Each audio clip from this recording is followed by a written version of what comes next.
Damos la más cordial bienvenida a todas y todos nuestros seguidores a la jornada 8M por la igualdad de género, Día Internacional de la Mujer.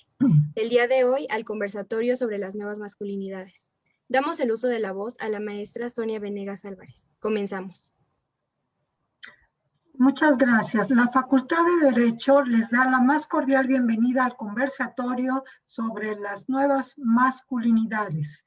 El cambio y la incorporación de los hombres en la lucha y práctica de la igualdad es una meta de la Comisión Interna para la Igualdad de Género de la Facultad de Derecho.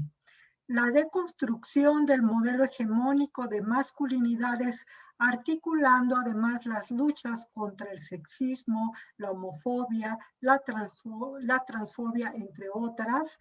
Asimismo, si bien es cierto, el tema de violencia, equidad e igualdad de género atañe mayoritariamente a las mujeres, es necesario romper en el imaginario social el ser una cuestión meramente femenina.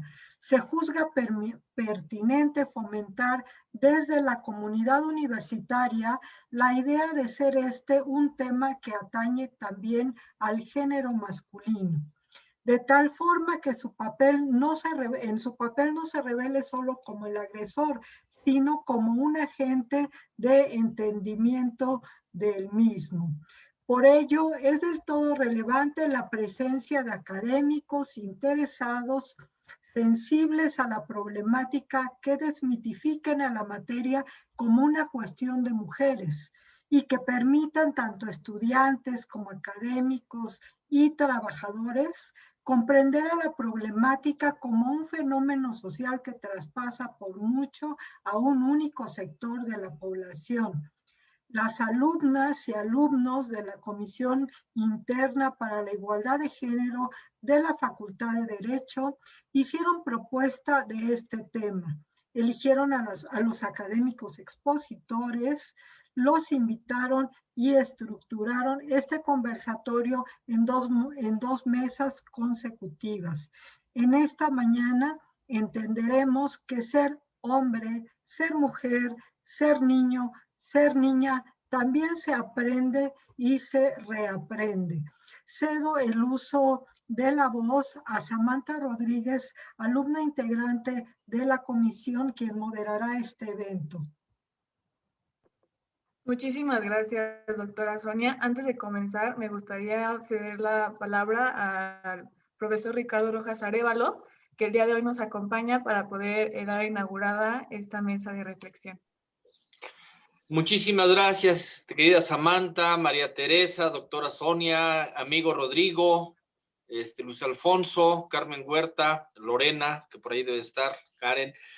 Agradecerles a nombre del señor director. Entro un poquito tarde porque estamos terminando otro evento conmemorativo de los 104 años de la promulgación de la Constitución, pero no quise dejar pasar la oportunidad de saludar a la comunidad que nos sigue a través del Facebook Live que se está transmitiendo en la página oficial de la Facultad de Derecho, y de escuchar estos importantes temas tan actuales en estos días, y que han sido sin duda el cambio de paradigma de nuestra sociedad, no solo de la comunidad de la Facultad de Derecho, sino que de toda la sociedad. Estos temas sobre las nuevas masculinidades que habremos de escuchar de los grandes expertas y expertos que nos hablarán de este tema el día de hoy, y desear que sea un conversatorio exitoso y decir que estamos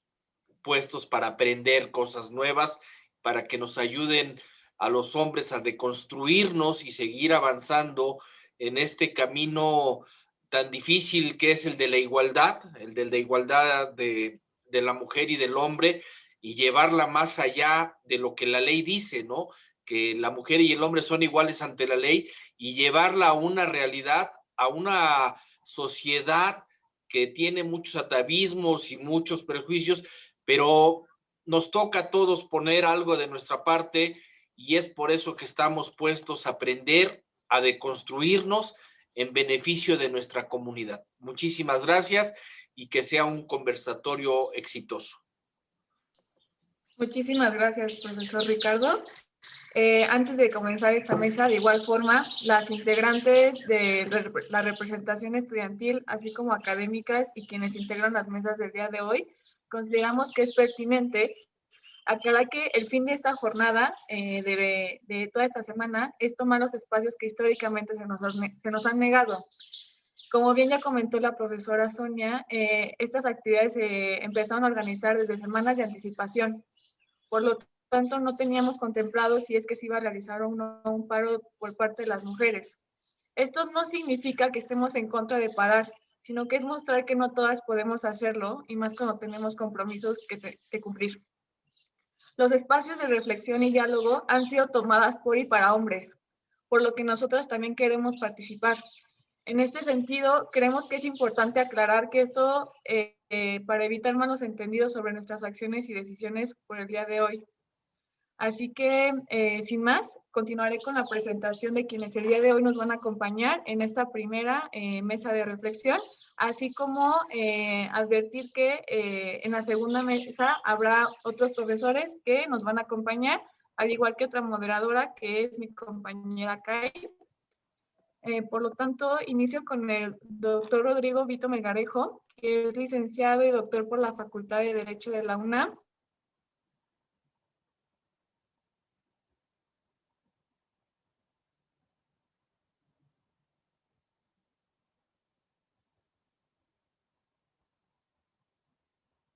En obras colectivas y revistas especializadas, y actualmente es profesor de tiempo completo en la Facultad de Derecho de la UNAM e integrante del Sistema Nacional de Investigadores.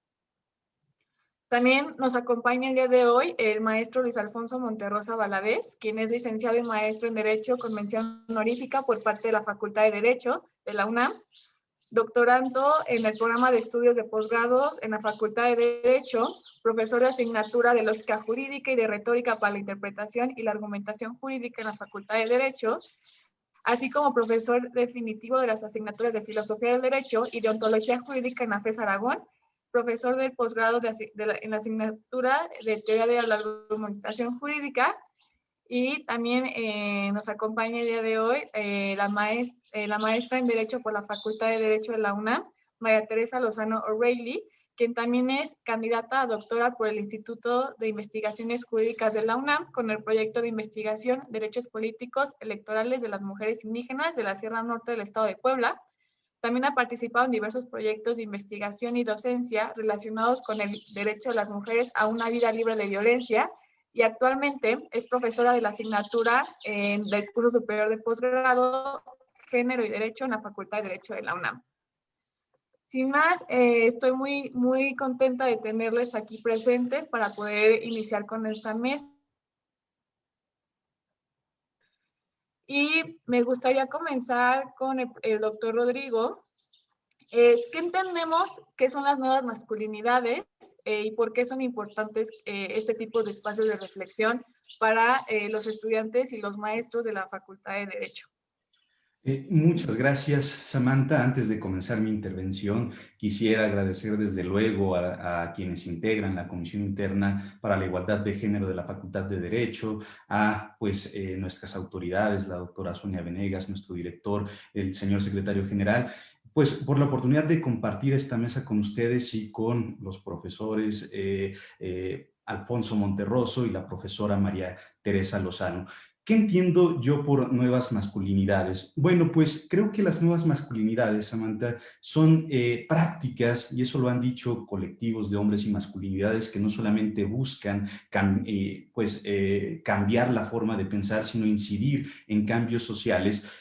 Son esas prácticas a través de las cuales se vive la masculinidad de una manera diversa y que se presentan distantes, pero sobre todo, creo yo, críticas frente a los patrones culturales del patriarcado, no solamente en la dimensión personal, sino también en la dimensión estructural, mediante el compromiso con la transformación del sistema de las relaciones de género en sus dimensiones económica, política, simbólica y cultural, que buscan abrir brecha para ir haciendo un camino hacia la justicia y la equidad sociales. Creo Samantha, que si consideramos que históricamente los tipos de masculinidad han encarnado lo hegemónico, lo patriarcal y se han beneficiado de sus dividendos en el marco de una sociedad que se ha organizado y jerarquizado alrededor de lo masculino y de la heterosexualidad, que es obligatoria como norma, ya lo decía la doctora Sonia Venegas, como norma para la regulación de la vida, no solamente de los hombres, sino también de las mujeres y de personas con expresiones identitarias diversas. Pues las masculinidades diferentes, las nuevas masculinidades, buscan oponerse precisamente a estas estructuras, a estos principios, a estas instituciones, a estas expresiones e incluso a esos beneficios que se derivan del ordenamiento patriarcal. Las masculinidades, las nuevas masculinidades intentan además, creo yo, dejar de lado esa creencia tan arraigada en nuestras sociedades acerca de que un hombre se hace a partir de una serie de absolutos. Y me parece que por eso es importante poner el tema sobre la mesa, porque esta idea de que los hombres no lloran nunca, de que el hombre debe ser siempre el mejor, competir siempre, ser fuerte, no implicarse afectivamente, no rendirse nunca, pues son estereotipos que deben cambiarse. Y muchas personas al analizar estos patrones se han dado cuenta de que no desean repetirlos y que por el contrario están dispuestos a elegir conductas, a elegir características y a elegir actitudes nuevas relacionadas con las personas de una manera distinta, pero fundamentalmente sin violencia. Esas nuevas masculinidades entonces buscan, como también comentaba el maestro Rojas, deconstruirnos para pues ir generando nuevas ideas acerca de lo que es lo masculino y de esta manera ir generando cambios sociales. Esta palabra de construcción, ¿qué significa? Porque a veces no sabemos lo que realmente es la deconstrucción y se confunde con la desconstrucción.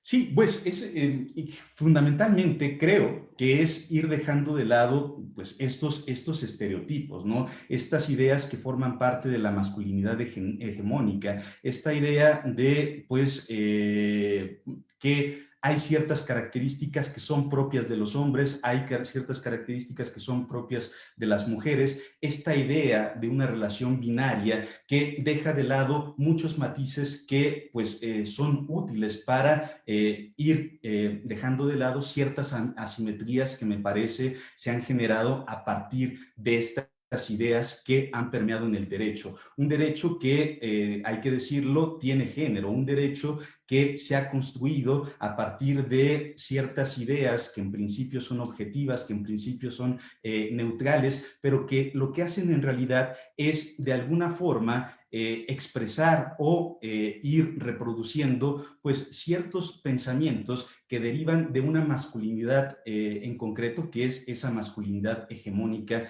a la que ya hicieron referencia al presentar esta mesa. Entonces, siguiendo con este hilo, me gustaría preguntarle a la profesora Teresa, ¿cómo es que nosotras vemos la afectación de estas masculinidades históricamente opresoras y cómo también como mujeres hemos estado viendo esta transición a un nuevo derecho donde también ya no solamente se ve el punto de vista de los hombres?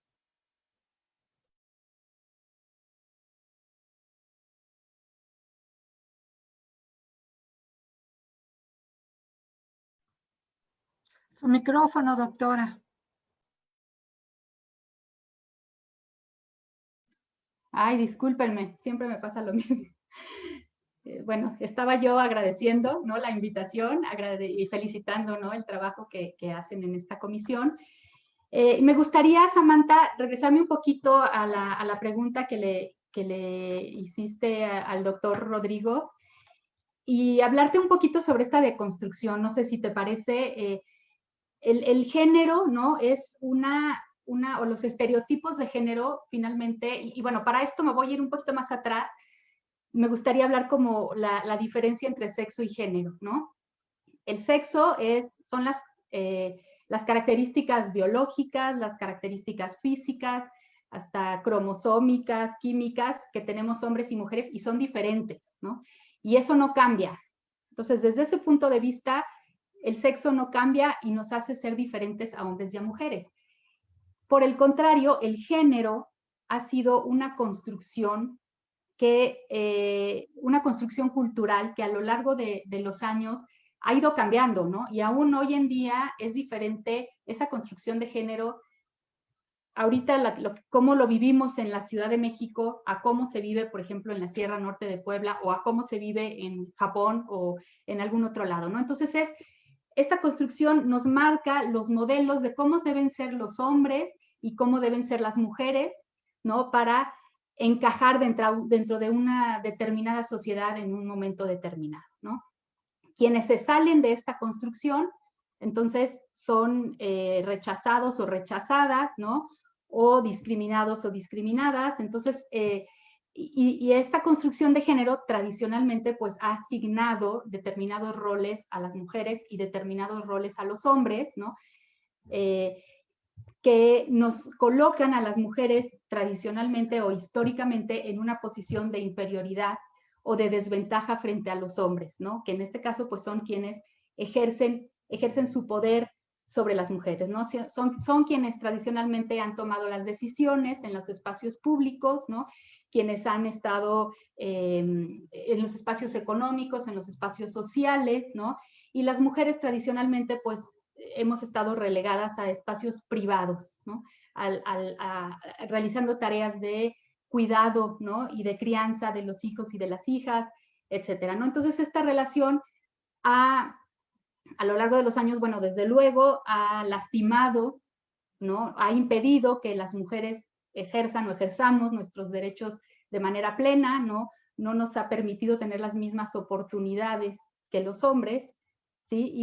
Y bueno, ya ha generado en última instancia pues la violencia en contra de las mujeres, ¿no? Entonces, esta nueva masculinidad o esta nueva manera en cómo los hombres están asumiendo y de manera paulatina, porque un cambio cultural pues lleva generaciones, ¿no? Y no es de un día para otro y no es como decía el doctor Rodrigo, aunque esté en la Constitución que hombres y mujeres seamos iguales ante la ley, pues se necesitan muchísimos años para que eso sea una realidad, ¿no?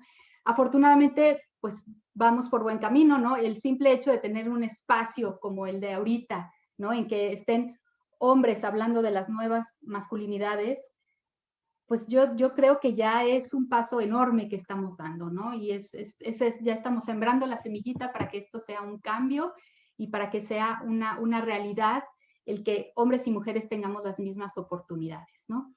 Y bueno, esto implica, ¿no? Que los hombres, en cuanto a la pregunta que me hacía Samantha, que perdón que ya me desvié, esto implica, ¿no? Que los hombres empiecen a tomar espacios donde tradicionalmente reservados a las mujeres, ¿no? Ahora lo estoy hablando al revés de como siempre lo expreso, ¿no? Entonces, espacios tradicionales reservados a las mujeres como el hogar, ¿no? Pues ahora los hombres se están involucrando mucho más. ¿Y esto a quién beneficia? Pues beneficia a hombres y a mujeres, ¿no? Porque las mujeres tienen más tiempo para estar en espacios públicos, ¿no? Para tener más representación en el exterior, para tener más recursos, ¿no? Para participar en la vida económica. Y el hombre también tiene la oportunidad, ¿no? De estar a lo mejor con sus hijos y con sus hijas, el criar también a los hijos y a las hijas, el también ejercer un derecho a la familia, ¿no? Porque, bueno, yo me pongo a pensar, los abuelos, ¿no? De todos los que estamos aquí, pues, ¿quiénes pudieron, no sé, tener una relación muy, muy cercana con sus hijos y con sus hijas desde pequeños, ¿no? A lo mejor se perdieron ese derecho, porque también yo digo que es un derecho a la familia, ¿no? Un derecho a disfrutar de la familia. Y también se lo han perdido por estar en los espacios públicos, ¿no? Entonces, esta parte afecta, pues, de igual manera a unos que a otros, ¿no? Bueno, no sé si con esto contesto tu pregunta. Contestas mi pregunta y otras preguntas muchísimo más interesantes también. Igual me gustaría preguntarte, ¿cómo es que nosotras podemos apreciar este cambio de masculinidades. Por ejemplo, todavía existen leyes que hablan de hombre, pero también cómo es que nosotras creemos que este cambio tiene que ser solamente para los hombres, que ellos se deconstruyan solos, o que también nosotras estemos presentes, o que cada quien tenga su espacio de discusión. Igual esta pregunta va dirigida tanto al doctor Rodrigo como al maestro Luis Alfonso. ¿Cómo creen que ustedes que se tiene que armar este camino de diálogo entre tanto académicos como alumnas y alumnos y académicas? ¿Respondo primero? Sí, ok, gracias, Samantha. Bueno, esto, como veíamos, es una cuestión de la humanidad, ¿no? O sea, hombres y mujeres formamos parte de la humanidad y por lo tanto es una situación que nos debe involucrar a ambos, ¿no? Históricamente, pues se consideraba que era un problema de mujeres, ¿no? Esta construcción de estereotipos de género o esta desigualdad o discriminación que sufrían las mujeres, pues era una problemática de las mujeres y que las mujeres hagan sus conferencias y sus reuniones y sus manifestaciones, ¿no? Porque es problema de ellas, ¿no? Y los hombres no estaban realmente involucrados, ¿no? A nivel internacional fue hasta 1985 en la Segunda Conferencia Mundial de las Mujeres, de la Mujer, en Copenhague, en que se cuestionó, ¿no? O se vio la necesidad de que los hombres también se involucraran en estos temas, ¿no? Porque finalmente, pues también es algo que si ambas partes no están involucradas y no caminan de la mano, pues no va a haber un cambio, ¿no? Visibilizar que es una problemática que nos afecta a todos y a todas, ¿no? Porque, por ejemplo, yo siempre hablo de las mujeres, pero pues bueno, en el caso de los hombres, como decía el maestro Rodrigo, o sea, el que a los hombres no se les permita mostrar sus sentimientos, el que a los hombres no se les permita llorar, ¿no? El que a los hombres no se les permita no ser proveedores, ¿no? Esa es una carga realmente fuertísima en contra de los hombres, el que tienen que ser ellos los proveedores, ¿no? Y si ellos no mantienen a la familia, entonces se salen de este deber ser y ya no son considerados, pues, hombres completos, ¿no? Y esto, bueno, pues debe ser, para esto también las mujeres debemos crear conciencia, ¿no? Y también estar sensibilizadas las mujeres en decir, bueno, si yo voy a ser la que trabajo, no pasa nada si mi pareja es quien está al cuidado de los hijos y de las hijas y no va a ser menos hombre, ¿no? Porque no traiga el sustento a la casa. Entonces es algo que yo creo que se tienen que concientizar ambas partes, porque esta construcción de género se habla de los hombres, ¿no? Que los hombres son los que detentan el poder, los que discriminan, los que violentan, ¿no? Pero las mismas mujeres también asumimos ese papel y asumimos esa posición dentro de la sociedad, ¿no? Y también muchas veces somos las que criticamos al hombre que llora o al hombre que no es tan hombre, ¿no? Entonces, debe ser algo en conjunto, ¿no? Debe haber participación de hombres y mujeres para, pues, de la mano, ¿no? Poder entender estas nuevas masculinidades, aceptar estas nuevas masculinidades, respetar, ¿no? Pues, la vida de cada persona, ¿sí? Y bueno, pues en cuanto al derecho, el derecho tenemos, ya lo decíamos, ¿no? Igualdad ante la ley entre hombres y mujeres, pero luego tenemos dos leyes muy importantes, ¿no? Ya en este siglo, la Ley General para la Igualdad entre Mujeres y Hombres y la Ley General de Acceso de las Mujeres a una Vida Libre de Violencia. Bueno, y aunque, bueno, la primera, ¿no? La Ley para la Igualdad, pues obviamente guía, ¿no? La política para la igualdad que debe seguir, se debe seguir en nuestro país y atañe pues a hombres y a mujeres, ¿no? ¿Qué es lo que...? Entonces, desde ahí ya se están construyendo nuevas masculinidades, ¿no?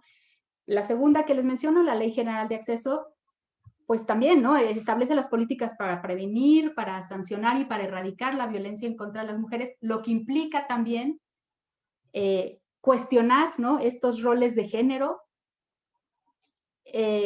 construir nuevas masculinidades, ¿no? Para finalmente erradicar la violencia que la sufren las mujeres, ¿no? Pero los hombres también lo sufren y también la generan porque no entienden o no o no han sido capaces, la sociedad tampoco les ha permitido ahora sí que deconstruirse y volverse a construir, ¿no? Porque es como deben ser y es lo que han aprendido de sus padres y de sus abuelos, ¿no? Entonces, estas dos leyes son importantes y bueno, desde luego, pues todas las políticas públicas que se han generado, ¿no? Las acciones afirmativas para que exista un piso parejo y ambos podamos tener los mismos derechos y las mismas oportunidades, ¿no? Muchas gracias, profesora. Ahora, me gustaría mucho, el maestro Luis Monterrosa, se conoce y se sabe que usted ha traído una nueva corriente de enseñanza en el derecho. Entonces, me gustaría que nos platique un poco más de esta experiencia. ¿Por qué decidió que se tiene que reaprender derecho de una forma diferente y cómo es que se tiene que incluir estas cuestiones de género para igual como profesores que se tienen un papel, yo creo que de las más importantes de la nueva enseñanza de estas masculinidades en la materia del derecho? Muchas gracias, Samantha. No sabía que había traído una nueva corriente. Mira, creo, ¿no? Como ya lo ha dicho el doctor Brito, la doctora Lozano, el derecho no está ajeno al problema de género, al problema de discriminación, al problema de segregación, y por lo tanto las profesoras y profesores, en tanto enseñamos eso, ¿no? Enseñamos ese objeto, ¿no? Nuestro objeto de estudio tiene esa carga, tiene esa intencionalidad oculta, ¿no? Que está construido a partir de una masculinidad dominante, tiene por fuerza el docente, la docente, que reformular o por lo menos evidenciar las cargas que tiene, la connotación, la raigambre, la tradición patriarcal que posee cierta regla. Lo que parece inocente a los ojos del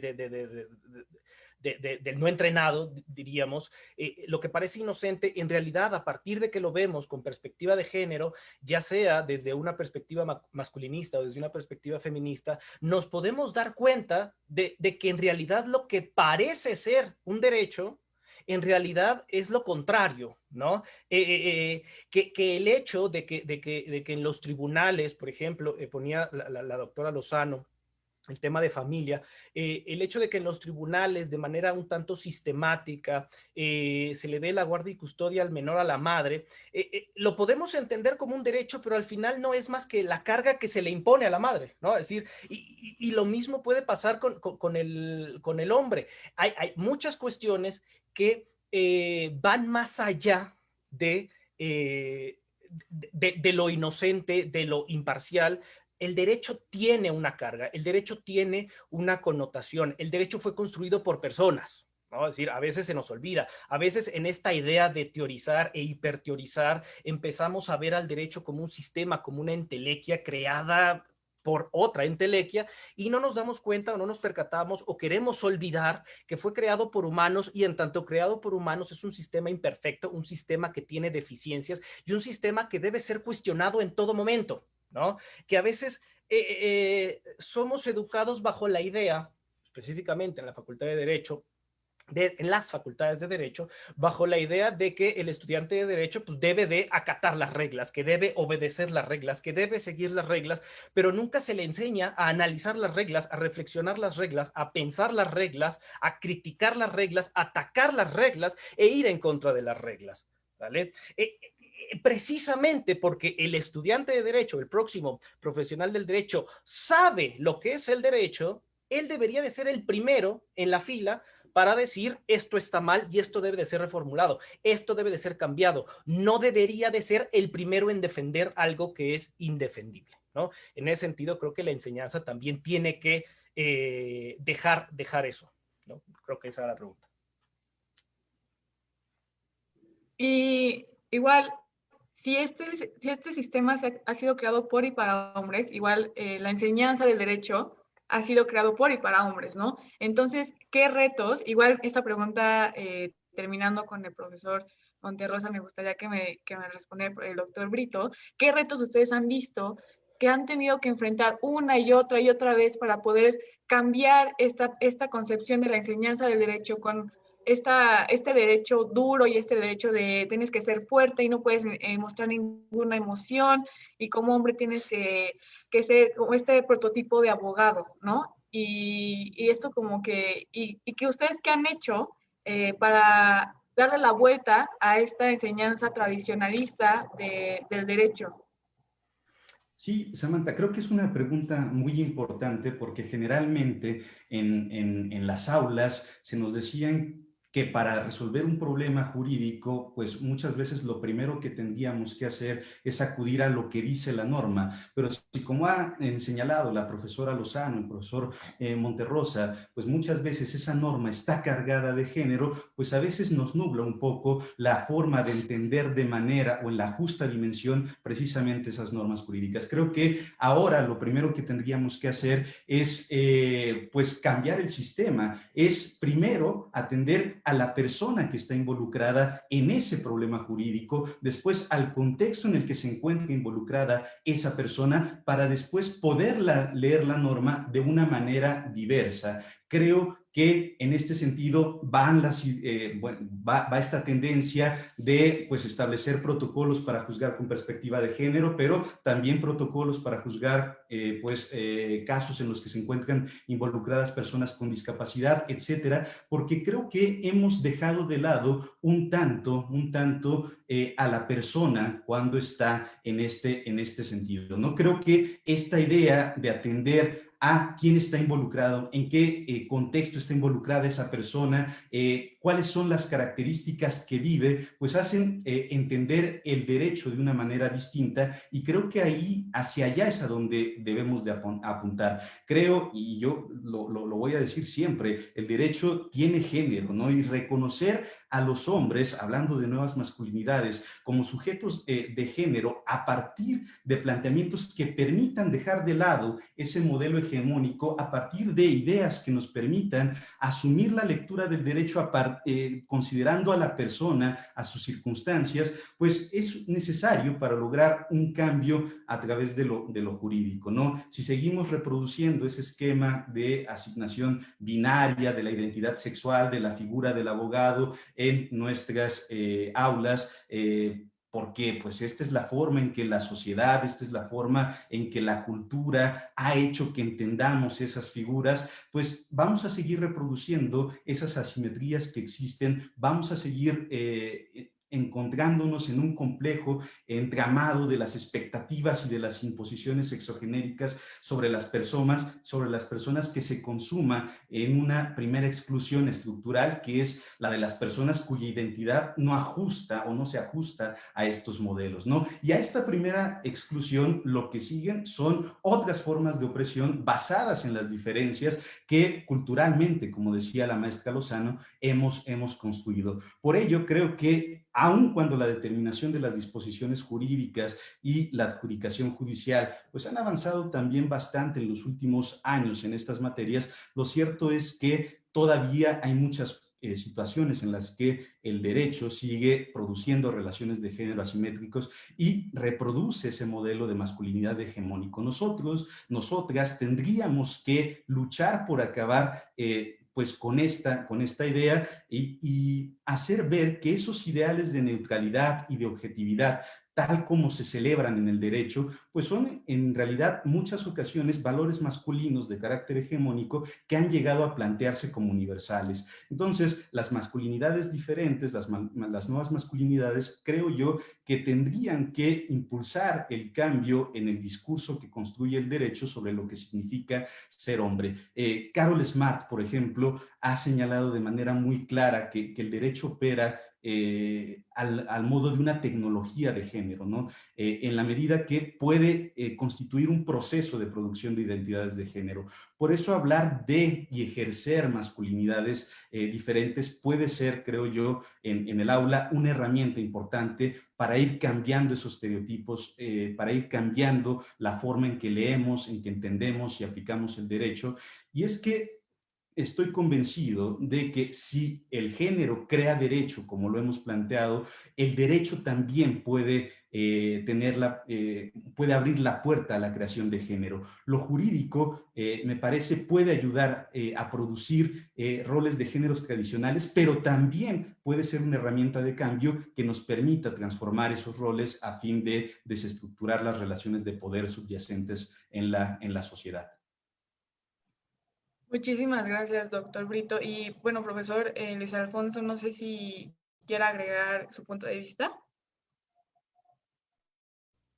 Sí, muchísimas gracias. Estoy de acuerdo con el doctor Brito, pero además también me gustaría puntualizar otros problemas, ¿no?, que existen, ¿no? La idea de el modelo masculino, en donde tradicionalmente se le da el uso de la voz a los alumnos hombres. En ocasiones ellos son los que participan porque las alumnas se sienten intimidadas, porque cuando lo hacen son interrumpidas, porque son manexplicadas. Entonces, estos espacios a partir del proceso de construcción, en tanto uno se da cuenta, porque también si uno no tiene este proceso de constructivo, pues evidentemente uno no se percata de estos ejercicios de interrupción masculina, de explicación masculina. Si uno ya se percata de esto, quizás utilizar ese ejemplo, esa situación, no para atacar, no para acusar al alumno necesariamente, sino para abrir el diálogo, para empezar a señalar algunos ejemplos, por ejemplo, en la clase de lógica, para demostrar la irracionalidad, para demostrar cómo ciertas circunstancias o ciertos fenómenos que se tildan de racionales, en tanto los hicieron los hombres o lo construyeron los hombres, en realidad no descansan más que en quimeras, y que todo es producto del acuerdo entre los que se denominan caballeros. En las aulas, afortunadamente, cada vez se ve en mayor medida el ejercicio de una masculinidad no dominante, de una masculinidad no hegemónica, que quizás a propósito de las preguntas que planteabas al comienzo para los otros ponentes, a mí me gustaría reflexionar o cuestionar siquiera si podríamos hablar de nuevas masculinidades. Yo quiero pensar, ¿no? A lo mejor solo es mi optimismo.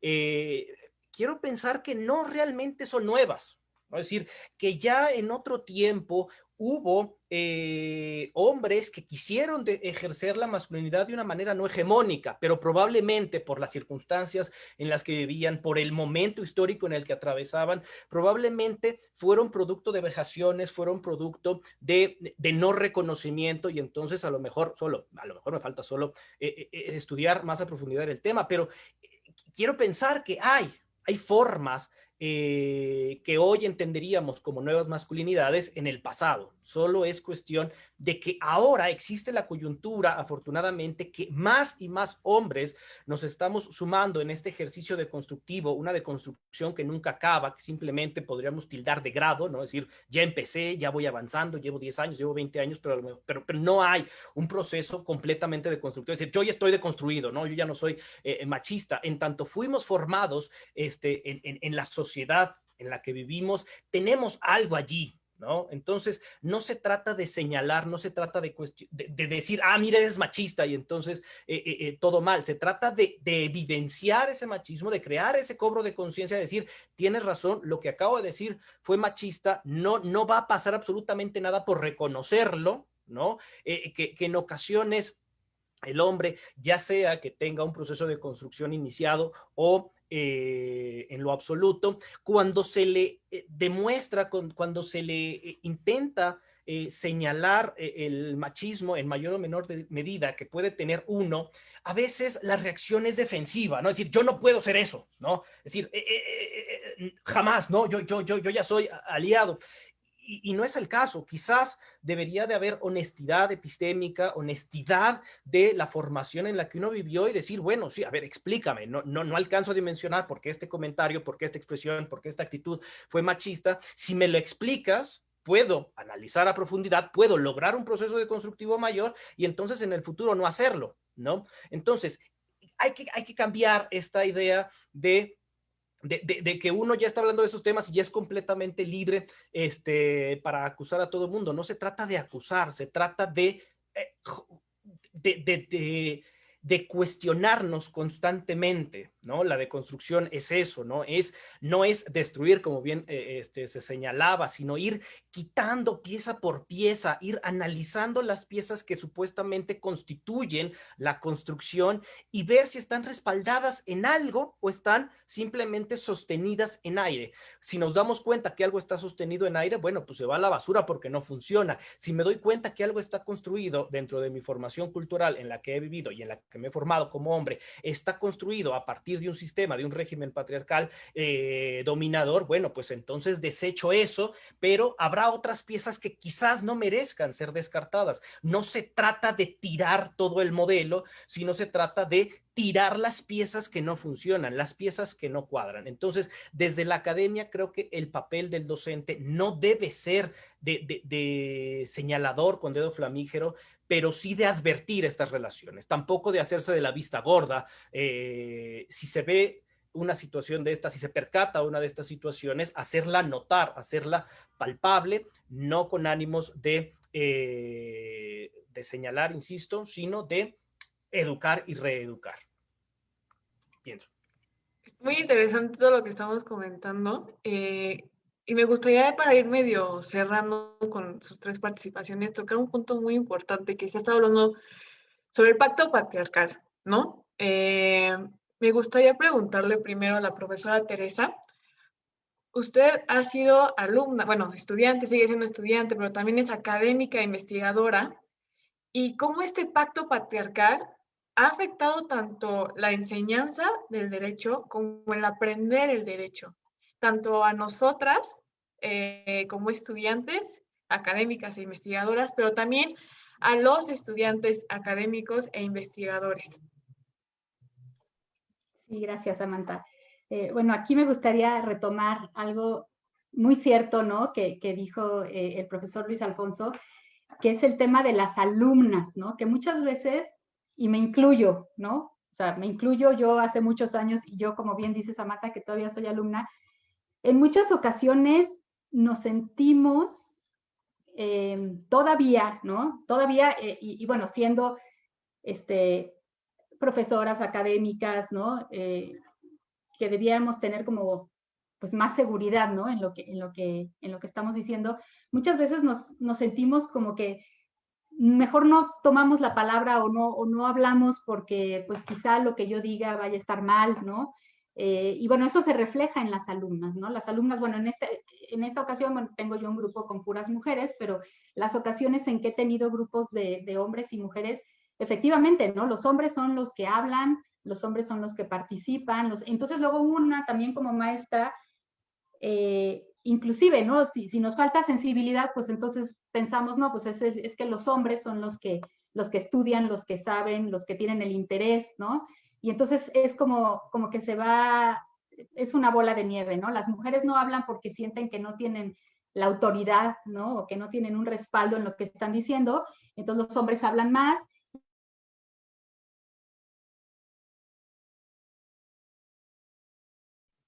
Creo que hubo un problema de conexión con la... Como más exitosa, como tengan más, bueno, ya esto le suma a uno, ¿no? Que sobre todo yo hablo por mi generación, ¿no? Pues muchas mujeres terminábamos de estudiar, trabajábamos un poquito, nos casamos y dejamos, ¿no? Mucho tiempo. Entonces, esto a la larga, pues sí afecta, ¿no? Porque pues por un lado asumimos que nuestro papel pues era estar en la casa atendiendo una familia y entonces perdimos un tiempo quizá valioso, y hablo por mí, no todas las mujeres, pero por mí en mi época, pues yo sí tuve un tiempo que muchas veces sí me cuestiono, ¿no? Y me cuestiono y digo, si hubiera seguido estudiando, trabajando en su momento, ¿no? Y todo ese tiempo que dediqué a mi familia, que lo dediqué pues con muchas ganas, ¿no? Y no me arrepiento. Sin embargo, en mi parte profesional, mi desarrollo profesional, mi desarrollo académico, pues se retrasó, ¿no? Un tiempo.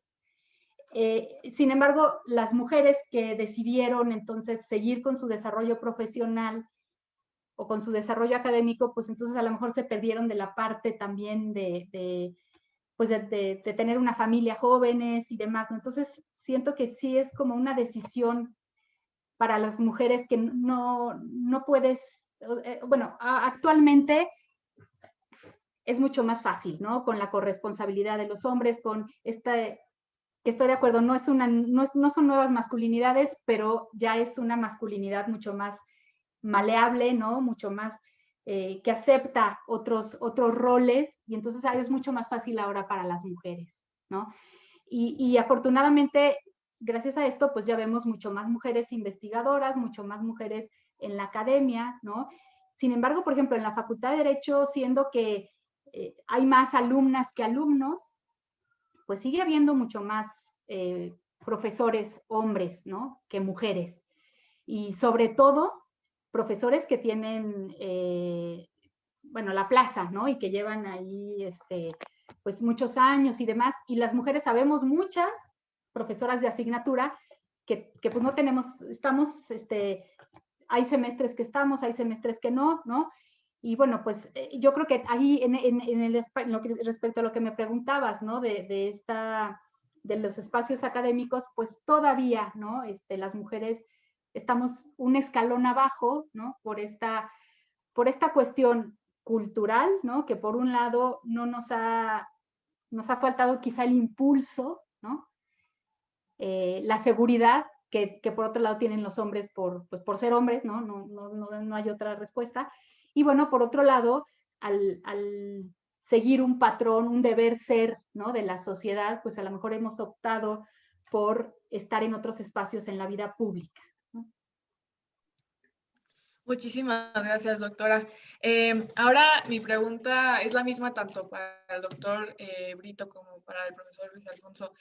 ¿Cómo es que un hombre puede salirse del pacto patriarcal? Un hombre abogado, un hombre estudiante de Derecho y un hombre profesor de la Facultad de Derecho, ¿cómo es que pueden empezar a romper este pacto patriarcal y ustedes, bueno, como que las últimas reflexiones para ir cerrando esta primera mesa? Así que empezamos con el profesor Brito. Sí, claro que sí.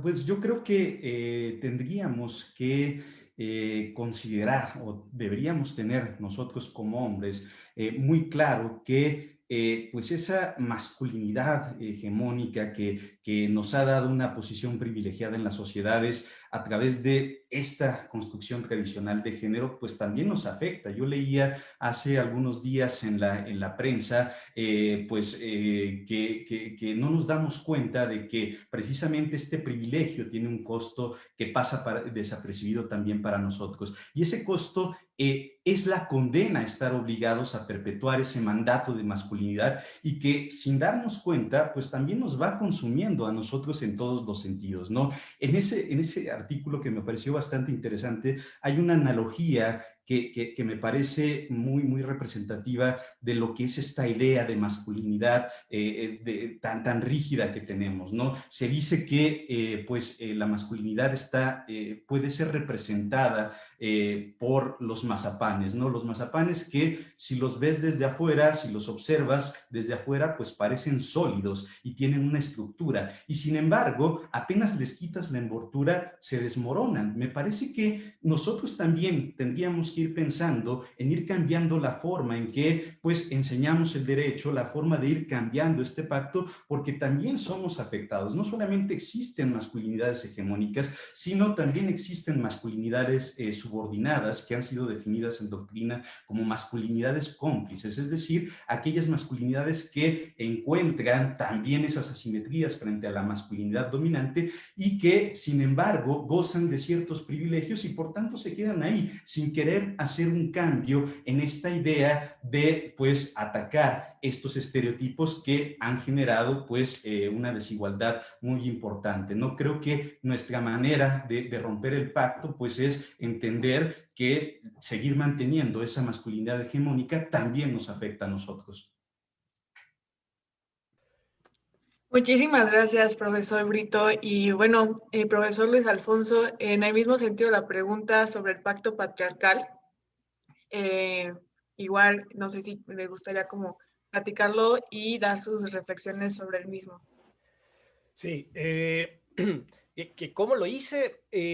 Pues evidentemente no es un asunto que sea del día, de un día para otro, no es una situación de iluminación en donde de un día me cayó el 20 y dije, ok, no, tengo que romperlo por completo. En lo absoluto, todo empieza a partir de la reflexión y de allí la importancia de la reflexión en las aulas, ¿no? En ocasiones es el único espacio donde el estudiante puede realizar este ejercicio de reflexión. En la vida laboral no necesariamente se le va a pedir que reflexione, sino que obedezca. Quizás en la casa no sea, aunque ya tuvo una formación en la niñez, quizás en la casa no necesariamente se den las condiciones para reflexionar sobre estos tópicos. Lamentablemente, ¿no? La escuela es el único espacio donde puede darse, ¿no? Y si la educación sigue siendo de corte dogmático, de aprenderte los artículos, de memorizar conceptos, pues entonces tampoco allí será el espacio de reflexión y estaríamos condenados, ¿no? Estaríamos condenados a este proceso de no reflexión en donde las cosas continuarían como de manera hegemónica han venido sucediendo. Al momento de cuestionar, al momento de reflexionar, al momento de no estar de acuerdo con algo, quizás como suéter que se descose, ¿no? Al momento que se suelta la primera, el primer hilo, al momento de ir jalando, de ir yendo más al fondo de las cosas, de por qué ocurre esto, de por qué esto no me satisface, de por qué estas cosas son de la manera en la que son, quizás cuestionarnos al ver el movimiento de enfrente, decir, oye, pero ¿por qué se están quejando? No nada más acusarlo, no nada más decir, sí, lo defiendo, pero entender a cabalidad por qué y cuestionarme, eso también me afecta a mí, ¿no? Eso por lo que están luchando otros también me afecta a mí y a partir de allí seguir haciendo estos jaloneos en este suéter de construcción y a partir de allí irse saliendo, ¿no? Porque como lo decía en la participación pasada, sería muy pronto para decir, yo estoy completamente afuera de eso, yo soy completamente libre de estas prácticas, probablemente siga reproduciendo alguna de ellas y hasta que no me percate, siguiendo este proceso reflexivo, entonces las iré dejando de hacer o hasta que alguien diga que algo tiene una connotación errática, entonces lo dejaré de hacer, pero hay que seguir jalando, ¿no? Porque si yo digo, ya estoy afuera, pues entonces quizás allí ya corto el hilo y me quedo con medio suéter todavía, ¿no? Entonces, tengo que seguir cuestionando las cosas, tengo que seguir jalando pues hasta que se acabe el tiempo, ¿no? Porque no se va a acabar el hilo, ¿no? Se va a acabar mejor mi vida, ¿vale? Entonces sería eso. Muchísimas gracias tanto al profesor Luis Alfonso, al doctor Brito y a la doctora María Tere. Creo que este tipo de temas son para debatirlos por horas y por horas, pero ya estamos cerrando para iniciar con la segunda mesa sobre los retos de estas nuevas masculinidades, ya que esta primera mesa tendrá la finalidad de ser un poco más una introducción. Por ende, me gustaría solamente que den unas palabras finales como de conclusión en general para poder dar entrada a la siguiente mesa. Sí, empezamos con la doctora María Tere. Gracias, Samantha. Yo para concluir me gustaría, me gustaría contar rapidísimo una anécdota, ¿no? De algo que me sucedió cuando yo fui a dar una plática al ejército, ¿no? Un curso sobre justamente teoría de género. Y duraba 3 días. Al final del primer día yo les comenté, bueno, piensen, ¿no? Lo que hemos estado platicando y mañana me dicen si tuvieron alguna duda, alguna reflexión, etcétera, ¿no? Entonces al día siguiente, uno de los asistentes, ¿no? Con su uniforme, ahí un militar, me dice, maestra, yo quiero comentarle algo. De lo que estuvimos platicando el día de ayer, fíjese que yo tengo una hija y a mi hija le gusta mucho jugar fútbol y yo nunca la he dejado jugar fútbol, ¿no? Pero después de ayer, de lo que estuvimos platicando, pues me puse a jugar fútbol con ella en la tarde. ¿Y sabe qué? Es muy buena para el fútbol. Eso para mí resume lo que son las nuevas masculinidades, ¿no? Y lo que a lo mejor este hombre se había estado perdiendo, ¿no? De pues, dejarse disfrutar, ¿no? Y dejar disfrutar la vida con su familia y en otros espacios, ¿no? Gracias. Muchísimas gracias, doctora María Tere. Profesor Brito.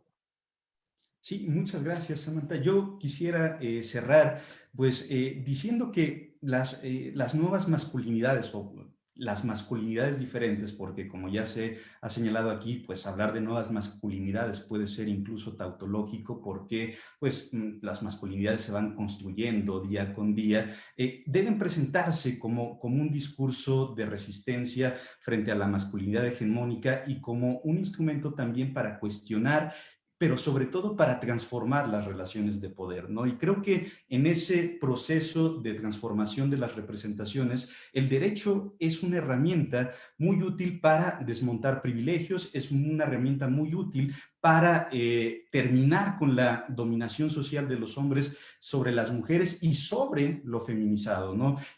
Creo que debemos tener muy claro que el derecho debe dejar de representar la huida de lo femenino, debe dejar de representar esa complicidad que ha tenido, esa homofobia para favorecer la presencia antipatriarcal y desterrar una masculinidad que ha producido y sigue produciendo relaciones de poder tan asimétricas como perjudiciales para la sociedad. Y yo cerraría simplemente con eso. Muchísimas gracias, doctor Brito. Y por último, profesor Luis Alfonso. Gracias. Pues yo nada más como corolario sostener algo que quizás es evidente o es obvio, pero en tanto la masculinidad no es una, ¿no? Estamos hablando de la hegemónica, de la dominante versus las no dominantes. Deberíamos de entender que la masculinidad dominante, cuyo eje u objetivo central, claro que es lo femenino y que busca aplastar y atacar a lo femenino, también buscará atacar a aquellos que no decidan compartir la masculinidad dominante, ¿no? Es decir, aquellos hombres que practican una masculinidad no dominante también serán objeto del patriarcado, serán objeto del modelo hegemónico y serán víctimas, ¿no? Ya la doctora Lozano dio algunos ejemplos en donde el modelo no hegemónico resulta ser víctima del propio sistema que él, en tanto hombre también, supuestamente creó, pero en realidad no es así, ¿no? Es decir, el derecho en tanto creador de reglas a partir de un ejercicio en ocasiones que busca petrificar ciertas conductas. Si la sociedad es altamente machista, evidentemente el derecho también lo será. Hay que utilizar, como decía el doctor Brito, si ahorita está este momento de coyuntura donde las nuevas masculinidades o donde el ejercicio de masculinidades no hegemónicas está cobrando fuerzas y bríos, hay que exigirle al derecho en estos momentos, ¿no?, que abra la puerta y que permita el ejercicio de nuevos modelos de masculinidad, ¿no? Es decir, que modelos de masculinidad no hegemónicas, que por ejemplo, una familia homosexual pueda tener familia, ¿no? Es decir, pueda adoptar, son de esos derechos que exige, en este caso, la comunidad LGBTIQI+, que el derecho celosamente resguarda y dice, no puedes, ¿no? Es decir, tienes que comportarte como el modelo hegemónico demanda, ¿no? Porque de lo contrario estarás mal. Entonces, hay que aprovechar este momento para seguir exigiendo, seguir alzando la voz y no callar. Gracias. Muchísimas gracias a la ponente y a los dos ponentes de esta primera mesa. Ahora daré paso a mi compañera Ana Karen para que se continúe con estas dos mesas de reflexión y se continúe platicando del tema. Muchísimas gracias. Muchas gracias. Gracias. Muchas gracias, Samantha, y gracias a todos todos nuestros ponentes. Bueno, como ya lo comentó mi compañera, yo daré inicio a la segunda mesa de este foro de discusión, la cual se denomina Retos de las Nuevas Masculinidades, y en la cual contaremos con las ponencias de 3 extraordinarios académicos, que son el licenciado Paul Rodolfo Ortiz Arámbula, el maestro Mauricio Ariza Barile y el maestro José Guadalupe Medina Romero. Si no tiene ningún inconveniente, comenzaremos con el licenciado Paul Rodolfo Ortiz Arámbula, y me tomaré unos minutos para mencionar su semblanza curricular. Es licenciado en Derecho, titulado con mención honorífica por la Universidad Nacional Autónoma de México. Cuenta con 20 años de experiencia en el sector gobierno. En la Administración Pública Federal ha prestado servicios en la Secretaría del Trabajo y Previsión Social, en la Junta Federal de Conciliación y Arbitraje y en la Secretaría de Gobernación, en donde ha ocupado diversos cargos operativos y directivos. Actualmente presta servicios en la Secretaría de Trabajo y Fomento al Empleo del Gobierno de la Ciudad de México. En cuanto al ámbito académico, ha impartido en la Facultad de Derecho de la Universidad Nacional Autónoma de México las asignaturas de Derecho Individual del Trabajo, Amparo y Seguridad Social, y ha desarrollado el contenido de las materias de Derecho Individual del Trabajo y Seguridad Social para el Sistema de Educación a Distancia de la UNAM. Sin más por el momento, licenciado Paul Rodolfo, le cedo el uso de la voz. Muchísimas gracias, muy buenas tardes, es un gusto saludarlas a todas y a todos en este ciclo de conferencias y de conservatorios tan importantes en relación con esta jornada del 8M. Saludo con muchísimo gusto a nuestro secretario general, doctor Ricardo Rojas Arévalo. Transmítale por favor un saludo al doctor Contreras, que sabemos que se encuentra en muchas pistas en este momento y también está llevando a cabo actividades de difusión trascendentes para la universidad. Bueno, rápidamente, entiendo que en nuestra hora previa ya se llevó a cabo la definición de lo que es las nuevas masculinidades. Vamos a retomar brevemente que la masculinidad es un conjunto de atributos, valores, comportamientos y conductas características del hombre en una sociedad determinada, que se construyen a través de las relaciones con nosotros mismos, con las otras personas y con nuestro mundo. Esta masculinidad no es estática ni tampoco es atemporal, es histórica, es creada por la propia cultura. E históricamente, durante siglos, se ha construido una idea de masculinidad hegemónica, en donde el hombre todo lo puede, es un hombre fuerte, protector, proveedor, y sus integrantes de esta masculinidad se caracterizan por ser personas importantes, independientes, autónomas, activas, productivas, heterosexuales. A nivel familiar, se considera que esta masculinidad hegemónica tiene la posibilidad de que sean proveedores y con un amplio control sobre sus emociones. Además, bueno, pues existe también la masculinidad subordinada, en donde algunos de los rasgos de la masculinidad hegemónica están ausentes. Y también existen conductas o figuras como el machismo y los micromachismos, que son mecanismos estereotipados de supremacía, tanto visibles como sutiles a través de estos micromachismos. Algunos hombres, al analizar todas las masculinidades que se han presentado, han llegado a la conclusión de que no desean ejercer ninguna de ellas y que por el contrario están dispuestos a analizar y a elegir otras conductas, que es lo que se define como estas nuevas masculinidades. De ahí que tratar de ser un hombre más igualitario supone asumir mayores responsabilidades en el cuidado de las personas y de uno mismo. Aumenta la autoestima, favorece el crecimiento personal y mejora la calidad en las relaciones entre hombres y mujeres. Las nuevas masculinidades proponen replantear la idea de masculinidad y desaprender los roles de género adquiridos durante toda la vida y perpetuados a lo largo de siglos. Aboga por la igualdad entre mujeres y hombres en todos los niveles de la vida. A través de este movimiento se pretende eliminar cualquier forma de violencia, en particular contra los grupos vulnerables como niñas, niños, mujeres, ancianos, personas con discapacidad e indígenas. Se trata de una masculinidad positiva por su carácter no sexista ni homofóbico. Es promotor de una vivencia de masculinidad más amplia, diversificada, dinámica, plural y abierta, ejerciendo prácticas respetuosas, equitativas e igualitarias. ¿Cuáles son los retos y las acciones que tienen estas masculinidades positivas?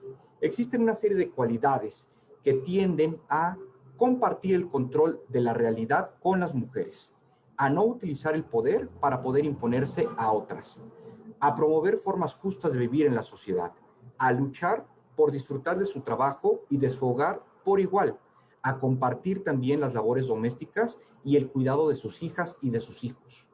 Esta masculinidad positiva tiende a promover formas justas de vivir en sociedad, a luchar por disfrutar de su trabajo, a estar conscientes de la construcción cultural de la masculinidad, a promover la no violencia y también a generar y aceptar otras manifestaciones de masculinidad distintas de la tradicional, cuestionar cuál es la concepción tradicional de la misma y eminentemente oponerse al machismo. De la misma forma, reconocer todas las consecuencias negativas que el machismo ha traído en las relaciones personales, a definirse a partir de sí mismo y no perfilarse a través de alteralidades opuestas.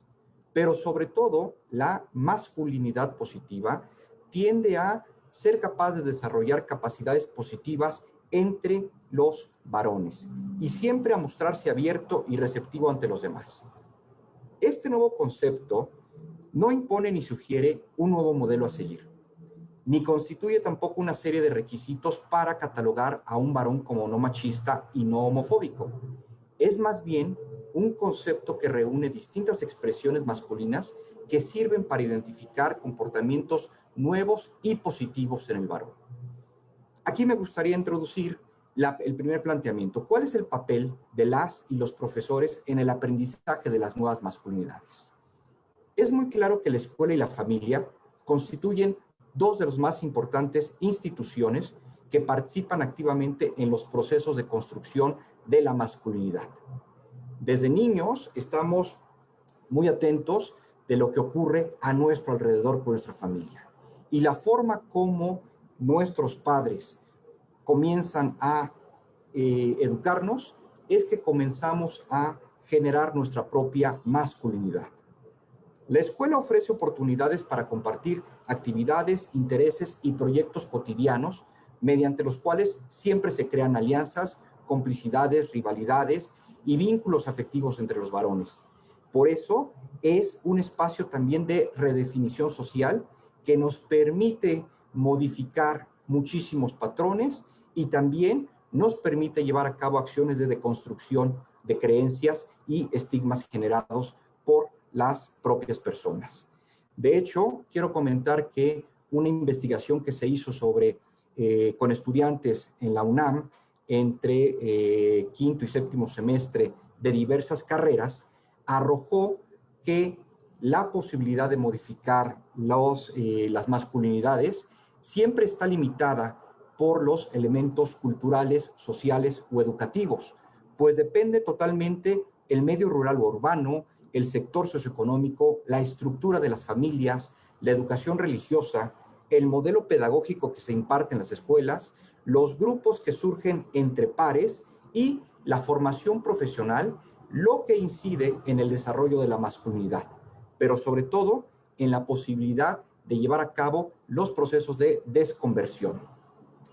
En relación con la formación profesional, aun cuando generalmente se tiende a pensar que los campos disciplinarios son neutros respecto al género, cada disciplina promueve ciertas visiones del mundo que se relacionan con determinados modelos de masculinidad. La investigación que refiero arrojó que existen 3 elementos importantes al interior del campus universitario que modifican sustancialmente o sirven para llevar a cabo la modificación de la masculinidad. Estos son el ambiente escolar, la normatividad institucional respecto a la forma de vestir y las oportunidades que ofrecen para el acceso a determinada información. En relación al primer elemento, el ambiente escolar, se determinó que los jóvenes que forman parte de carreras como ingeniería, arquitectura, odontología, medicina o incluso derecho, señalaron que esas carreras se genera en ellas un ambiente de muchísima competencia, donde priva el individualismo y las relaciones jerárquicas, tanto entre docentes como alumnos y estudiantes. Para algunos, este es un ambiente muy hostil y difícil de sobrellevar, pero para otros es parte de las habilidades que pueden desarrollarse con motivo de las actividades profesionales que van a desenvolverse. A su vez, la normatividad institucional respecto a la forma de vestir es otra de las vertientes asociadas a la masculinidad, pues cada carrera impone ciertas normas en la forma de vestir que se instituyen en lo que se le llama marcadores de prestigio y de reconocimiento social. Basta citar las batas blancas, el traje sastre, la vestimenta informal o semiformal que se utiliza en muchísimos campus universitarios, son modelos de masculinidad presentes en el campus universitario y también permite establecer los diversos significados de hombre que se quiere transmitir con estas indumentarias. Finalmente, la formación profesional que se vincula con la construcción de masculinidad da la posibilidad a los varones en cuanto al acceso a determinada información, lo que les permite legitimar o cuestionar el orden de su género. La comunicación que existe en el campus universitario es un elemento que fácilmente permitirá llevar a cabo una deconstrucción de la masculinidad. ¿Okay? ¿Cuáles son los retos a los que nos enfrentamos con la deconstrucción? La manera en que se ha educado a un hombre se considera que se encuentra en crisis. La masculinidad se aprende y por lo mismo también se puede cambiar. Pero para cambiar tenemos que asimilar lo que hemos hecho, de qué forma lo hemos hecho mal y cómo podemos criticar los valores patriarcales que hemos aprendido durante los procesos de socialización. A través de estas modificaciones es que podemos llevar a cabo nuevas orientaciones. Necesitamos un autorreconocimiento individual para que podamos vivir plenamente emociones y sentimientos. En este momento es indispensable que los hombres abonemos a la igualdad sustantiva, lo que implica la vida cotidiana actuando sobre ella. Por eso, el ser masculino tiene retos extraordinarios. Para ello, a través de las masculinidades positivas, no nos hace menos hombre el negarnos a realizar acciones que atenten contra nuestra integridad, nuestra salud o la vida, a portarnos tiernos y sensibles con nuestra pareja o con otras personas o nuestros seres queridos, a expresar nuestras emociones, a tener como jefe en nuestras actividades profesionales a una mujer y reconocerle plenamente sus capacidades. Por eso, tampoco nos hace menos hombre ser responsables en la crianza, cuidado y educación de los hijos o realizar las tareas domésticas.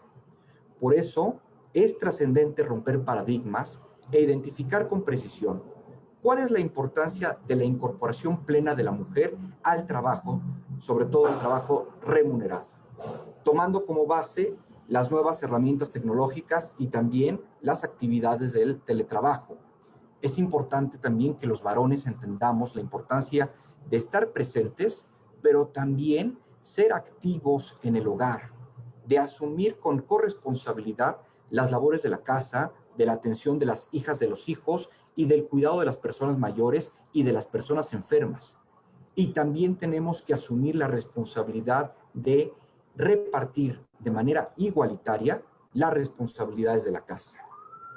Es un indicativo pleno de que cuando los niños y las niñas ven que sus padres aportan, ayudan y colaboran en su casa, entonces tenemos hijas mucho más empoderadas y con mayor autoestima, lo que eminentemente tendrá un impacto significativo en las niñas y en los niños. Recordemos que la familia constituye una instancia primaria de socialización y mediante sus prácticas cotidianas se consolidan visiones del mundo, identidades y modelos de cómo deben ser los hombres. Por esa misma razón, es importante que desde tres vertientes podamos resolver y fomentar la incorporación de las masculinidades positivas.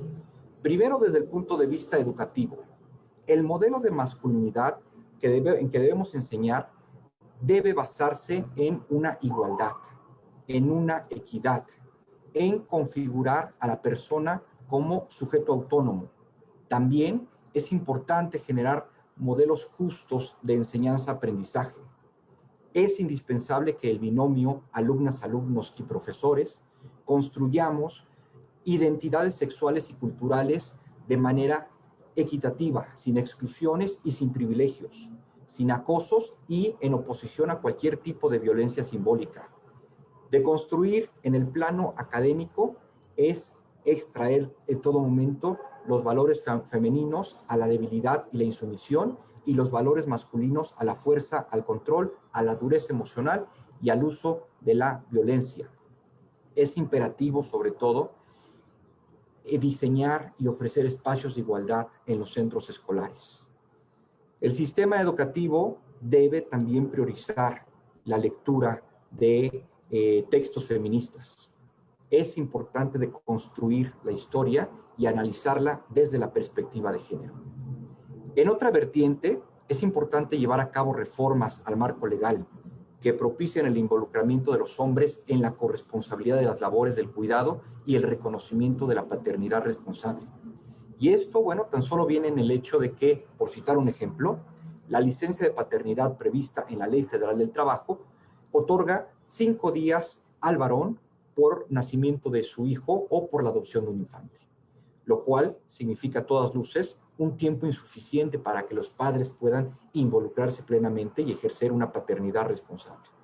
En la Ciudad de México, por ejemplo, la Ley de Igualdad Sustantiva entre Mujeres y Hombres en el Distrito Federal ya prevé el reconocimiento de un permiso de paternidad de 15 días. Y la jefa de gobierno ha presentado una iniciativa al Congreso de la Ciudad de México con la intención de que esta licencia de paternidad se pueda extender hasta 42 días en el caso de todas las relaciones laborales. Esto es un tema independiente al relativo a los servidores públicos.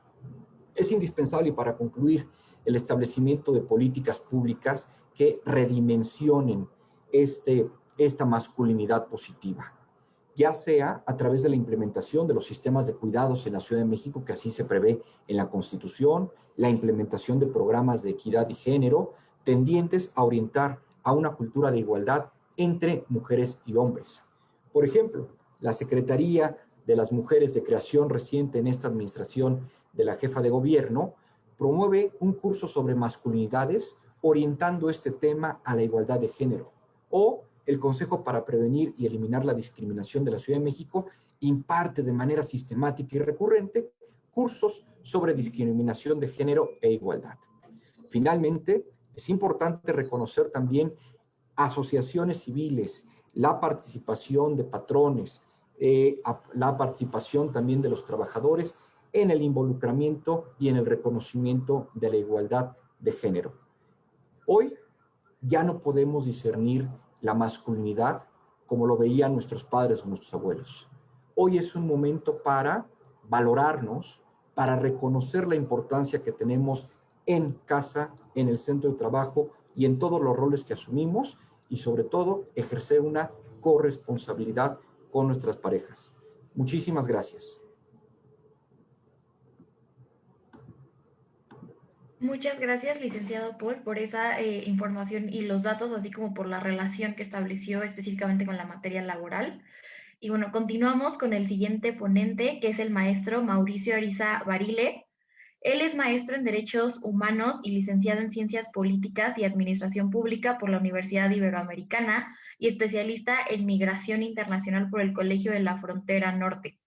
Actualmente es gerente de Diversidad e Inclusión para América Latina, Región Norte, en donde supervisa las estrategias de inclusión en 13 países de la región. Previo a su incursión a la firma, el maestro trabajó temas de derechos humanos, particularmente la transversalización de la perspectiva de género en distintas instituciones como la Procuraduría Federal de la Defensa del Trabajo, la Comisión Nacional para Prevenir y Erradicar la Violencia contra las Mujeres, el Consejo para Prevenir y Eliminar la Discriminación de la Ciudad de México y la Secretaría de Salud de la Ciudad de México. Sin más por el momento, maestro Mauricio, le cedo el uso de la voz. Muchísimas gracias, Ana Karen. Es un gusto poder acompañar a todas, todos, todes en este espacio. No sé si me escuchan bien. Y perfecto. Buenísimo. Entonces, no voy a detenerme en todas las cuestiones conceptuales y me voy a intentar respetar mis 15 minutos, también por el respeto de todas las personas. Nada más me gustaría comentar que si hagamos énfasis en hablar en masculinidades positivas o alternativas, en el entendido de que no existe una manera de ser hombre, sino existe una diversidad de vivir la experiencia masculina, que ahorita pues justamente está el debate y celebro este tipo de foros y espacios, pero sí intentar hacer énfasis y bueno, estuve escuchando algunas cuestiones que me gustaría nada más como retomar, como ya que varias de las preguntas van encaminadas a qué retos representa la deconstrucción o cómo podemos ir transitando hacia estos modelos de masculinidades positivas, me gustaría comenzar y no sé si se abordó previamente dos conceptos básicos. La caja me queda claro que sí se abordó, la caja de la masculinidad, pero la tríada de la violencia masculina no sé si se haya abordado en determinado momento, que básicamente la tríada de la violencia masculina lo que nos dice es que los hombres en este contexto de la masculinidad hegemónica tóxica tradicional tendemos a ser violentos por tres elementos o por tres factores. La primera es que ejercemos violencia hacia no solo las mujeres, sino a todo aquello que pueda representarse como femenino, ¿no? Y a las masculinidades subordinadas. Ahorita yo escuchaba un poco que hablaban sobre masculinidades subordinadas, y algo importante de definir es que las masculinidades subordinadas son hombres que si bien sí tenemos algunos privilegios, nos ubicamos en algún punto, no como lo que más se conoce como macho alfa lomo plateado, que sepa qué quiere decir eso, es decir, hombres gays, como es mi caso, o hombres con discapacidad, u hombres que pertenecen a determinados grupos o pueblos indígenas, entran justamente en esta masculinidad subordinada que no pierde los privilegios, pero digamos no están en este estadio de la masculinidad hegemónica tóxica tradicional, ¿no? Y bueno, ya nada más quería como comentar eso y los otros dos elementos de la tríada es la violencia que nos ejercemos hacia nosotros mismos. ¿A qué me refiero como esta violencia que nos ejercemos hacia nosotros mismos? El no estar en contacto con nuestras emociones, el tener un consumo excesivo de bebidas alcohólicas o sustancias psicoactivas, digamos, toda esta cuestión de conductas machistas que infringen en un tipo de violencia hacia nosotros y finalmente, pues, contextos externos o sociales que van favoreciendo este tipo de conductas violentas, ¿no? Ya dicho eso, y yo inicié con mis 15 minutos y creo que los estoy fracasando en eso. ¿Qué retos vamos encontrando? A mí me gustaría primero comenzar en, podemos medir el machismo porque generalmente estamos acostumbrados a conceptos, a cuestiones muy teóricas, pero a mí me gustaría compartirles datos. Quizás es porque trabajo, como comentaban, en EY y es una firma consultora, entonces nos vamos mucho por datos. El machismo sí se puede medir. Quisiera comenzar por decirles justamente que tan solo se presentó en 2019 un estudio, no, antes, en el Senado que se llama Los costos de la caja de la masculinidad, en el cual se encontró que todas estas conductas machistas han representado al erario público cerca de 1.300 millones de dólares. ¿Qué es esto? Justamente choques automovilísticos por querer ser el más rápido, el más fuerte, atención a temas de alcoholismo, atención a temas de violencia de género, es decir, temas de atención a las víctimas, temas de suicidios, de salud mental. Todo esto ya se puede cuantificar en cuánto nos está costando realmente el machismo también al Estado mexicano. Existen, y esto lo estoy presentando como algunos retos, ¿no? Que era una de las cuestiones de las preguntas. A mí se me hace muy ejemplificador una de las preguntas que hace la encuesta nacional sobre discriminación, la ENADIS, en la cual le pregunta a las y los mexicanos, pues, ¿qué tan de acuerdo están con las siguientes afirmaciones? Y en un apartado justo del ENADIS, los hombres están de acuerdo con la siguiente afirmación en un 18%, que las mujeres son violadas porque provocan a los hombres. Eso lo pueden consultar en la ENADIS, que es un documento público en la página de CONAPRED. Y un 23% de los hombres están de acuerdo con que las mujeres deben de ayudar más en los quehaceres del hogar.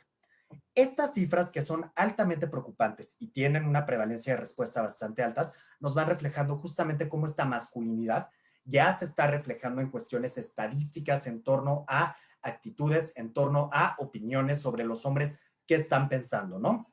Y esto va muy de la mano con todo lo que tiene que ver con la masculinidad hegemónica, tóxica, tradicional, y a la par tiene que ver con el poco involucramiento que tenemos los hombres en las economías del cuidado, en el trabajo del hogar. De acuerdo con la ENASUD, que es la encuesta nacional sobre el tiempo en los hogares 2019, que también la realiza el INEGI y también la pueden consultar, tan solo los hombres en 2019, de todo este 100% de tiempo que tenemos, es decir, de horas que podemos invertir ya sea al hogar o al trabajo económico, tan solo destinamos un 28% al trabajo del hogar y un 69% a la participación económica o a la participación, digamos, en el mercado propiamente, ¿no? Esto nos deja ver claramente unas disparidades que reflejan históricamente justamente cómo los hombres hemos tenido muy poco involucramiento en este tipo de temas. Afortunadamente, el escenario va cambiando poco a poco.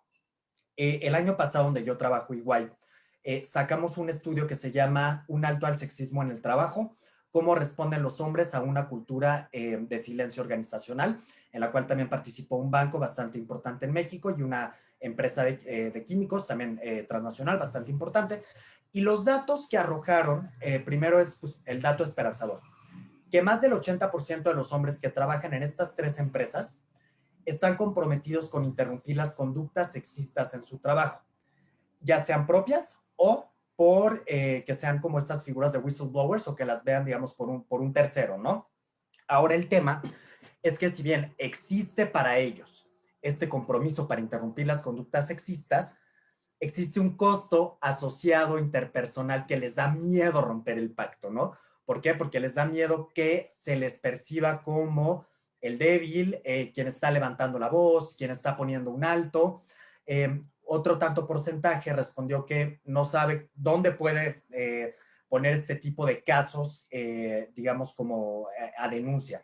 Y tampoco si un tercero lo puede hacer, ¿no? Si un colaborador ve a otro colaborador ejerciendo conductas sexistas o machistas o de acoso, no saben justamente si pueden ellos en esta figura de denunciantes anónimos meter una queja a las líneas de denuncia correspondientes. Pero a mí siempre me gusta hablar de este 80%. ¿Por qué? Porque justamente nos va diciendo que, bueno, ya está existiendo al menos este entendido de que si hay un compromiso. También hay que ver qué tan compromiso real es, en el entendido de qué tanto a veces los hombres estamos comprometidos a perder estos privilegios tácitos masculinos, ¿no? Porque son muchos, y no sé si ya hablaron de ellos anteriormente, pero son muchos y son en muchas cuestiones todos los privilegios. Al ser privilegios se nos es difícil verlos, ¿no? Estoy viendo que hay un chat abierto en Facebook y no sé si quieran poner ahí, por ejemplo, cuál creen que puede ser un costo de la masculinidad o digo, perdón, un privilegio de la masculinidad, ¿no? Es porque muchas veces no sabemos siquiera. A mí me gusta poner, por ejemplo, cuando doy este tipo de talleres, particularmente en empresas, o con Gendes, que también estoy en su consejo consultivo, los hombres, por ejemplo, cuando vamos al trabajo, nunca nos tenemos que preocupar si vamos a ser víctimas de violencia sexual, nunca. En todo caso, nos podemos preocupar si vamos a tener algún asalto o nos quitamos el reloj de la mano u otro tipo de cuestiones, pero nunca nos vamos preocupando por ese tipo de elementos de manera general, ¿no? Y en estas cuestiones también me gustaría a mí, ya que veo que buena parte del auditorio también es alumnado, ponerles algunas cuestiones que ustedes pueden hacer ahorita en casa, pero a mí siempre me gusta trabajar con algoritmos y trabajar con lo que nos están diciendo los motores de búsqueda, ¿no? El año pasado, o previo a contextos COVID, cuando uno ponía en el autocompletador de Google la palabra mi compañera de trabajo y mi compañero de trabajo, y ahorita lo pueden hacer, generalmente me aparecía mi compañero de trabajo me mira mucho, como la primera opción del autocompletador de Google. Este es un dato altamente preocupante porque significa que los motores de búsqueda y los algoritmos de México, digamos en general, están poniendo que la principal búsqueda cuando ponemos mi compañero de trabajo es me mira mucho. Estamos hablando ya de temas de acoso, estamos hablando ya de temas de acoso particularmente. Y cuando uno ponía mi compañera de trabajo, era mi compañera de trabajo es tóxica. Esto está asociado claramente a temas de estereotipos. Ahorita ya cambia por la cuestión de COVID y creo que la primera que aparece es mi compañero de trabajo tiene COVID, ¿no? Pero pues obviamente por una cuestión más contextual. Y cuando uno pone, por ejemplo, los hombres no deben, la primera que te aparece, y ahorita tengo mi autocompletador abierto, es los hombres no deben llorar, como la primera opción. Es decir, sigue siendo ese primer entendido sobre lo que los hombres podemos y no podemos hacer de manera general. Igual los niños no pueden jugar con muñecas, sigue siendo la primera opción en los autocompletadores de Google. Y esto, cuando nos vamos, por ejemplo, al mundo de las imágenes, cuando uno pone jefa versus jefe, y lo tuve que volver a hacer ahorita porque dije, todo me va a salir ya sin actualización. Cuando uno pone la palabra jefe en imágenes, pues nos sale, para empezar, un mundo de blanquitud de hombres que pues justamente se ve como si fueran los jefes, ¿no? Y cuando uno pone la palabra jefa, lo primero que nos sale son personajes ficticios de una película que se llama El Diablo Viste a la Moda, cuyo pues, su principal personaje era una jefa que hasta era muy estereotipada, que era Miranda Priestley, y nos sale ella en las 3 primeras opciones o en los 3 primeros renglones de la palabra jefa. ¿Por qué nos tiene que salir esto? Al final, esto que pasa en el mundo digital es un reflejo de lo que estamos viviendo en el día a día, de los estereotipos y todo como ya se está reflejando, ¿no? Y lo mismo pasa en inglés. Por ejemplo, cuando uno buscaba My Boss, pues te aparecían muchos autocompletadores, pero cuando ponías My Boss is a woman o mi jefa es una mujer, te aparecía My Boss is a woman, what should I do? Como si te tuvieran que dar una guía por, híjole, te tocó una jefa mujer, aquí te va la guía del 1 a 1 para que sepas justamente cómo sortear este tipo de situaciones, ¿no? Y esto, ¿por qué para mí es importante dárselos o decirlo? Porque realmente nos dice mucho más allá de las cifras del ENADIS o de todas las encuestas que yo les pude ahorita, que les dije, más todos los datos estadísticos, nos van diciendo justamente pues cómo estamos y particularmente en temas de juventud, ¿no? Tomando en cuenta que ellos hagan estas búsquedas.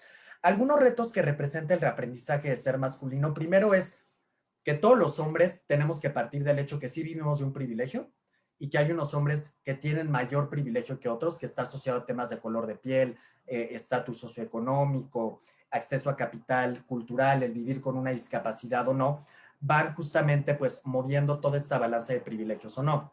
Este es el primer reto, reconocer que todos nosotros los hombres hemos sido machistas, porque en este tipo de foros nos gusta mucho decir a los hombres de que ya nos deconstruimos y ya no somos machistas. No es cierto.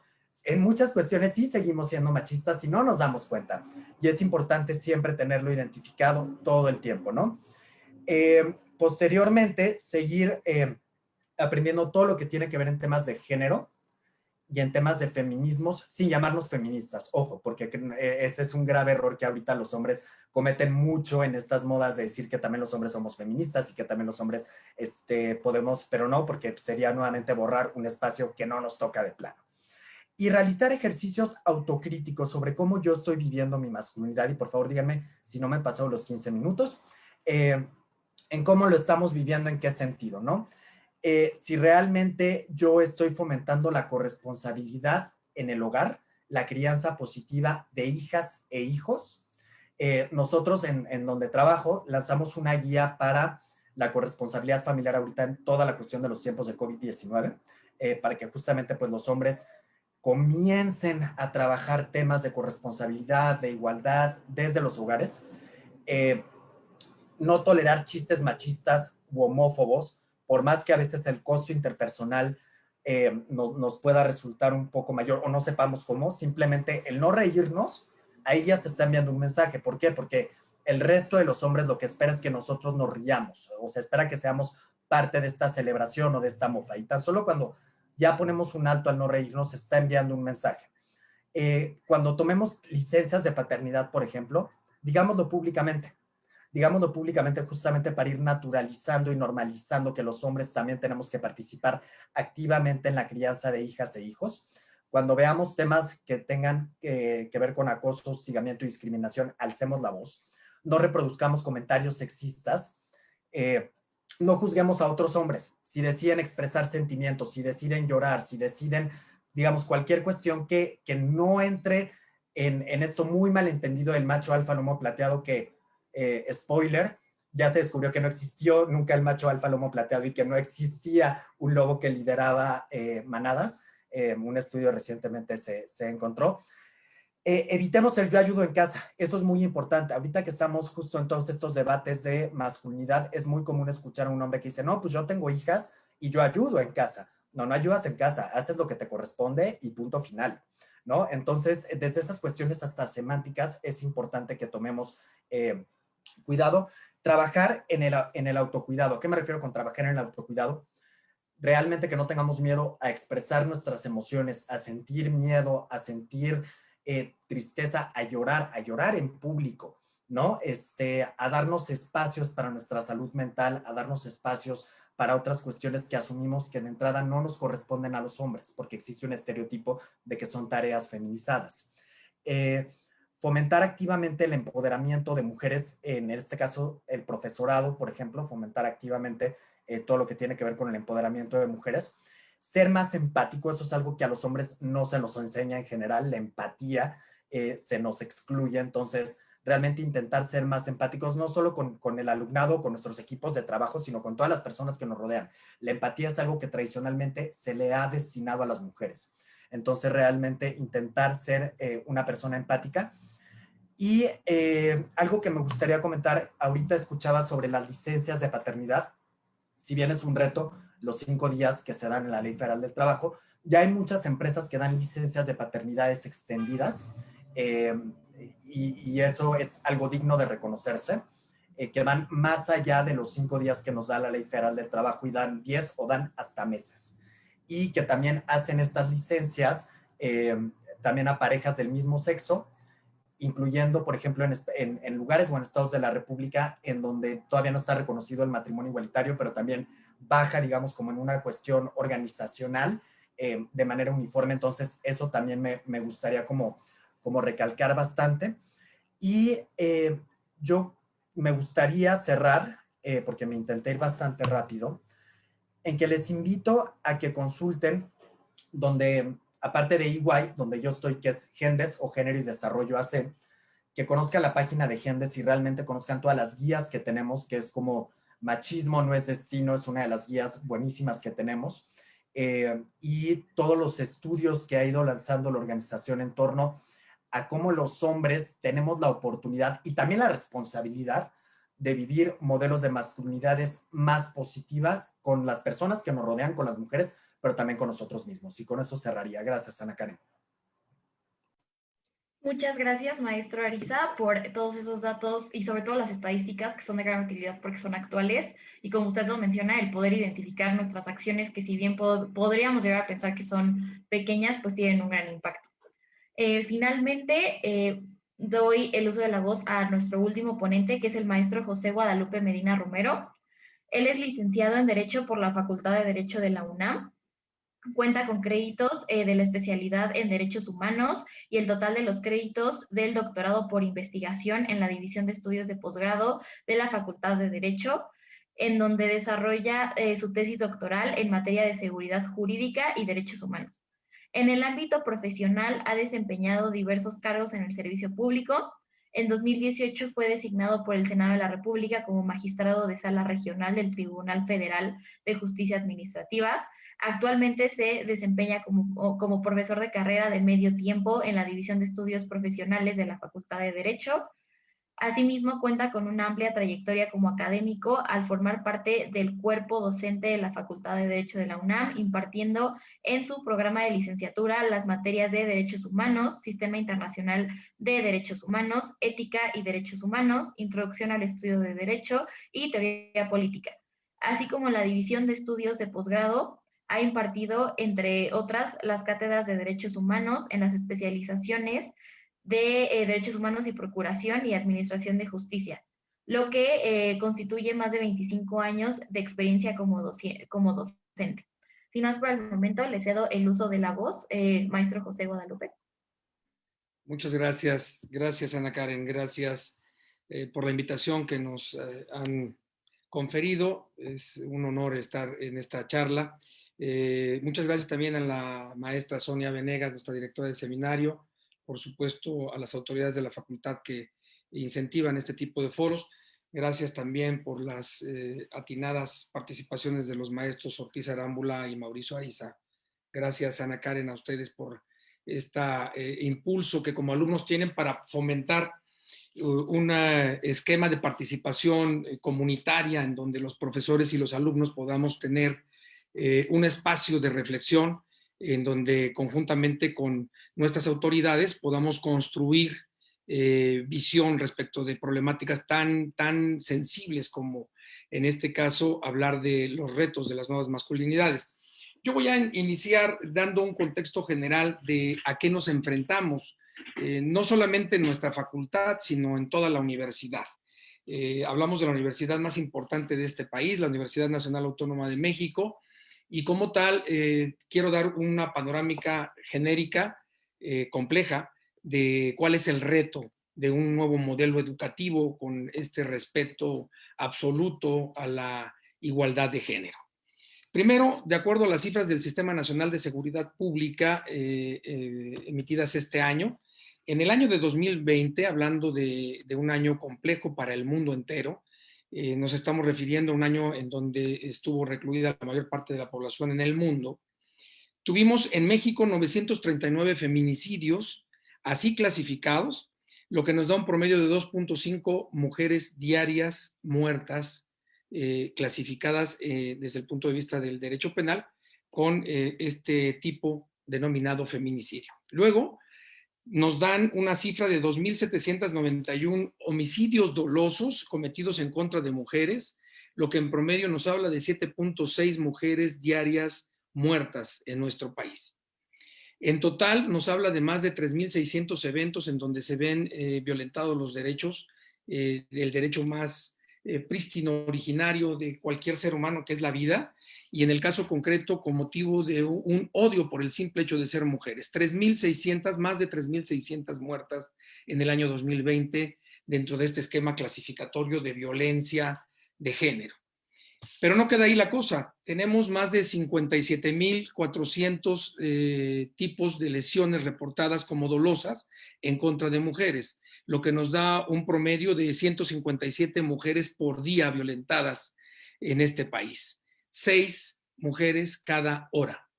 Y luego, para terminar, daré una cifra global de lo que implica la violencia en el ámbito sexual. Nada más 16.545 violaciones reportadas en el año de 2020, con un promedio de 45 mujeres diarias habiendo sido víctimas de violación. Suena fuerte, suena muy fuerte el contexto en el que tenemos que abordar un tema que obliga a tomar conciencia de lo que representa el hablar de un nuevo modelo educativo en donde las nuevas masculinidades se tienen que hacer presentes.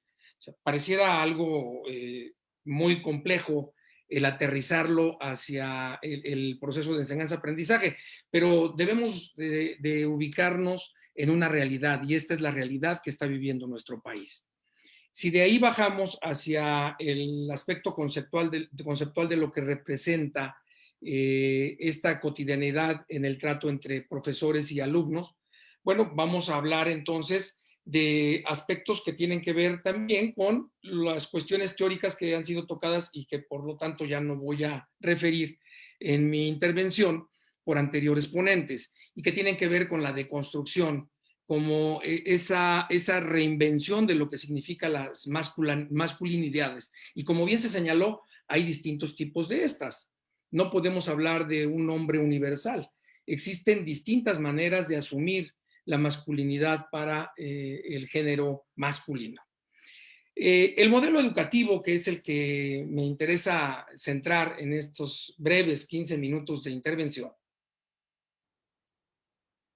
requiere una revisión profunda en cuanto a los aspectos de la violencia que se puede presentar en el trato cotidiano entre profesores, entre alumnos, entre profesores y alumnos, entre alumnos, y me refiero a alumnos de manera genérica, hablo de hombres y mujeres.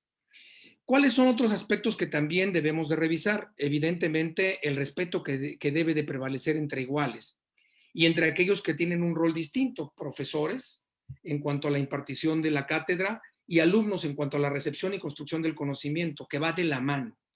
Finalmente, aspectos tan sensibles como la discriminación que se puede presentar en este proceso de enseñanza-aprendizaje y la vulneración de la libertad que tiene la persona para el libre desarrollo de su personalidad como un derecho humano. ¿Qué requiere esta reformulación de estos retos para poder vencer resistencias, hartazgos y sobre todo estereotipos que ya tenemos muy arraigados?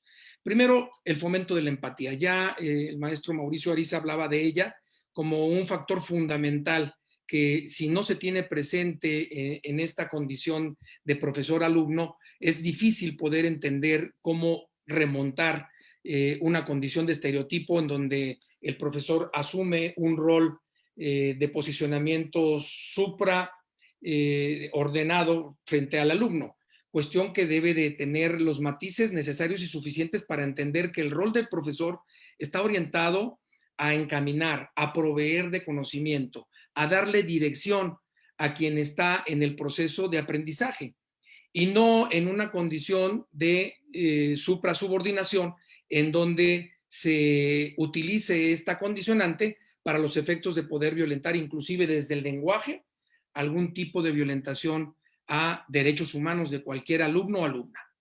Ahora bien, ¿cuál es la apuesta en relación con estos retos de las nuevas masculinidades? Primero, proveer un entorno seguro, es decir, calidad de riesgo, exento de riesgo, algo que los permita a quienes participan en el proceso de enseñanza-aprendizaje, profesores y alumnos, a tener condiciones suficientes en el entorno físico, en el entorno ambiental, de tener una buena condición para recibir y proveer información. ¿Qué más se requiere? Bueno, evidentemente el respeto. El respeto como un valor y principio que debe de estar presente en absolutamente toda comunicación entre estos dos elementos del proceso de enseñanza-aprendizaje. Quien provee la información debe de dirigirse de una manera adecuada, conforme al lenguaje propio, pero sobre todo en término empático respecto de lo que pudiera ser la presencia de duda por parte de algún alumno o alumna, de cómo este proceso debe de ser de interacción, de construcción de conocimiento. El propio modelo que ha asumido nuestra facultad a instancias del doctor Raúl Contreras Bustamante en el actual plan de estudios, habla precisamente de establecer un parámetro constructivista en la enseñanza del derecho. Y este constructivismo está basado necesariamente en el respeto en cuanto a la comunicación. El cómo me comunico con mis alumnos debe de ser, bajo todas las circunstancias, bajo un orden de respeto. En cuanto al lenguaje, en cuanto a actitudes, en cuanto a los esquemas que circuncindan toda la parte relativa al proceso de enseñanza-aprendizaje. Son valores, es pensar, decir y hacer lo congruente para poder hablar de integridad. Y ese valor y ese principio es lo que vamos a imbuir en nuestros alumnos.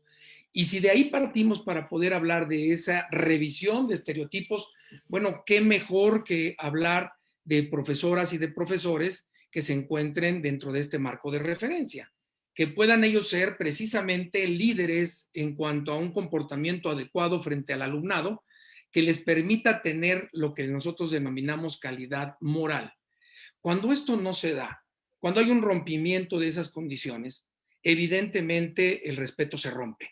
Y al no haber existido pues propicia precisamente los anales de la violencia que puede ser, como se decía, inducida, consciente o no, hablando de micromachismos, desde el lenguaje, de aspectos tan simples como un comentario sarcástico en relación a la condición que guardan hombres o mujeres, evidentemente vulnera esa capacidad de diálogo respetuoso.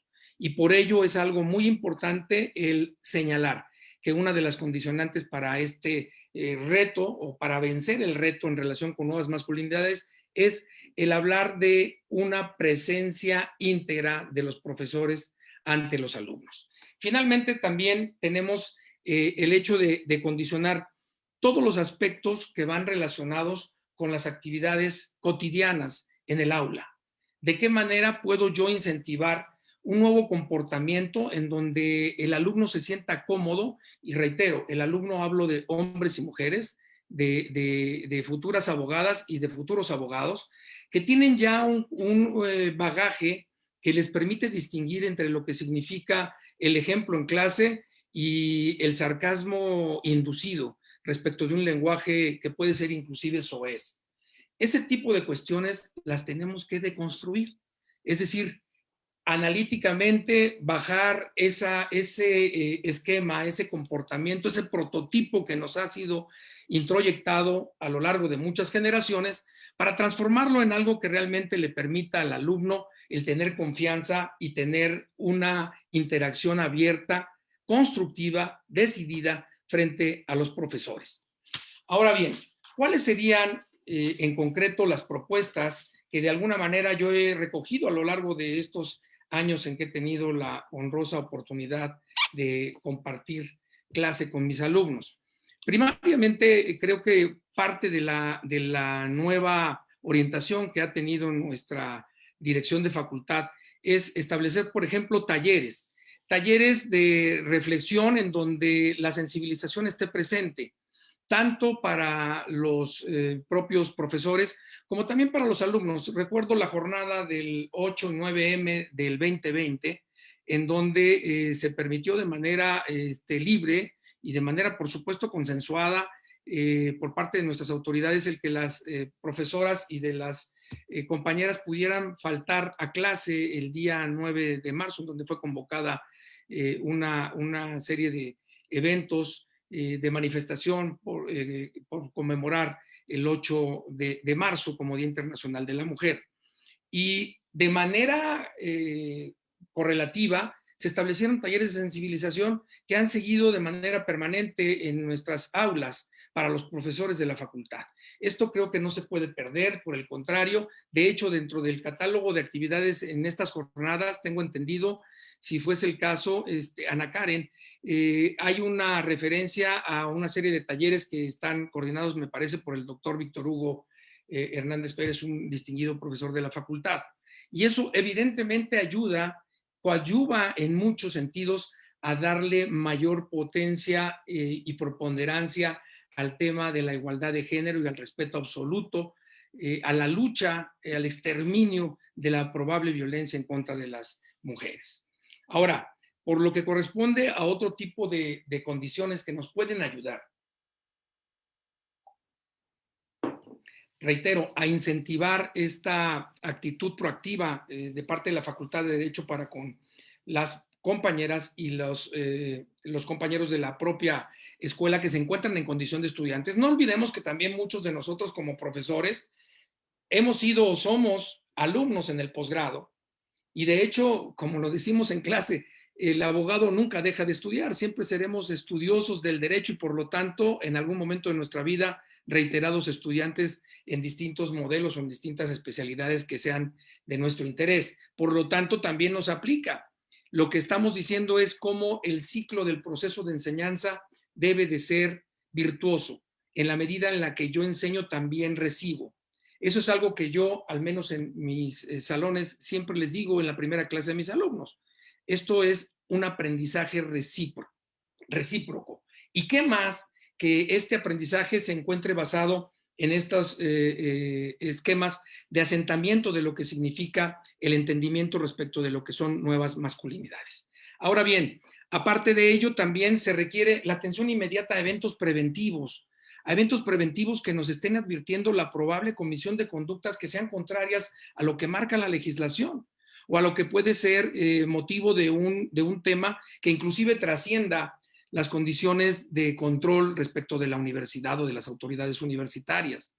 Esto es algo que también se ha venido incrementando desde el punto de vista proactivo de nuestras autoridades desde el año pasado, como el tema de la recepción de quejas, en la recepción de denuncias, debe de dar un seguimiento puntual para los efectos de lograr consolidar una cultura que le permita al estudiante, hombre o mujer, tener la posibilidad de acercarse a sus autoridades, como lo estamos viendo por parte de las autoridades actuales de la facultad, y de cómo también los profesores tenemos la responsabilidad de dar la orientación debida para que este tipo de cuestiones preventivas dejen de ser eso, riesgos, para que no llegue a concretarse un hecho que pudiera en un momento determinado devenir en algo más grave.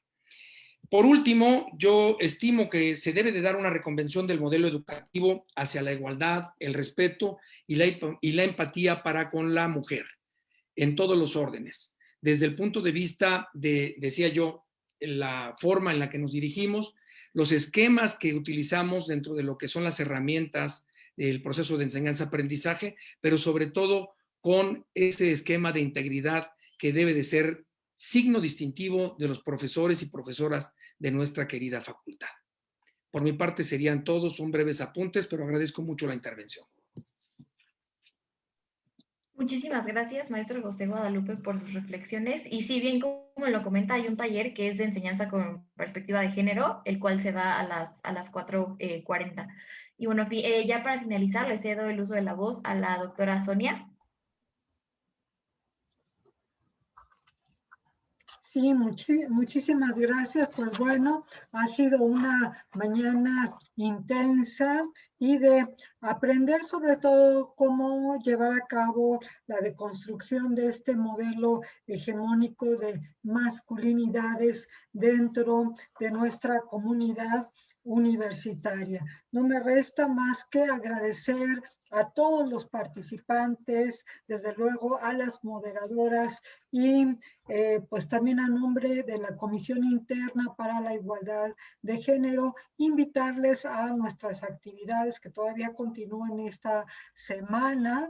Hoy en la tarde, un curso precisamente para profesores para la enseñanza de Derecho con Perspectiva de Género a las 4:40 y tenemos también que es martes, miércoles y jueves, es un taller propiamente más que curso, es un taller que coordina el maestro, el doctor Víctor Hugo Pérez Hernández y tenemos mañana y el jueves mesas también coordinadas por los alumnos de la Comisión Interna para la Igualdad de Género, que como vemos hacen un trabajo maravilloso, ¿no? El tema de hoy me parece extraordinario, la manera en que lo coordinaron. Tuvimos invitados realmente de lujo, verdaderos especialistas y que pues sobre todo están predicando con el ejemplo en las aulas. Muchísimas gracias a todos, pues a nombre de los miembros de la Comisión para la Igualdad de Género. Que tengan muy buena tarde.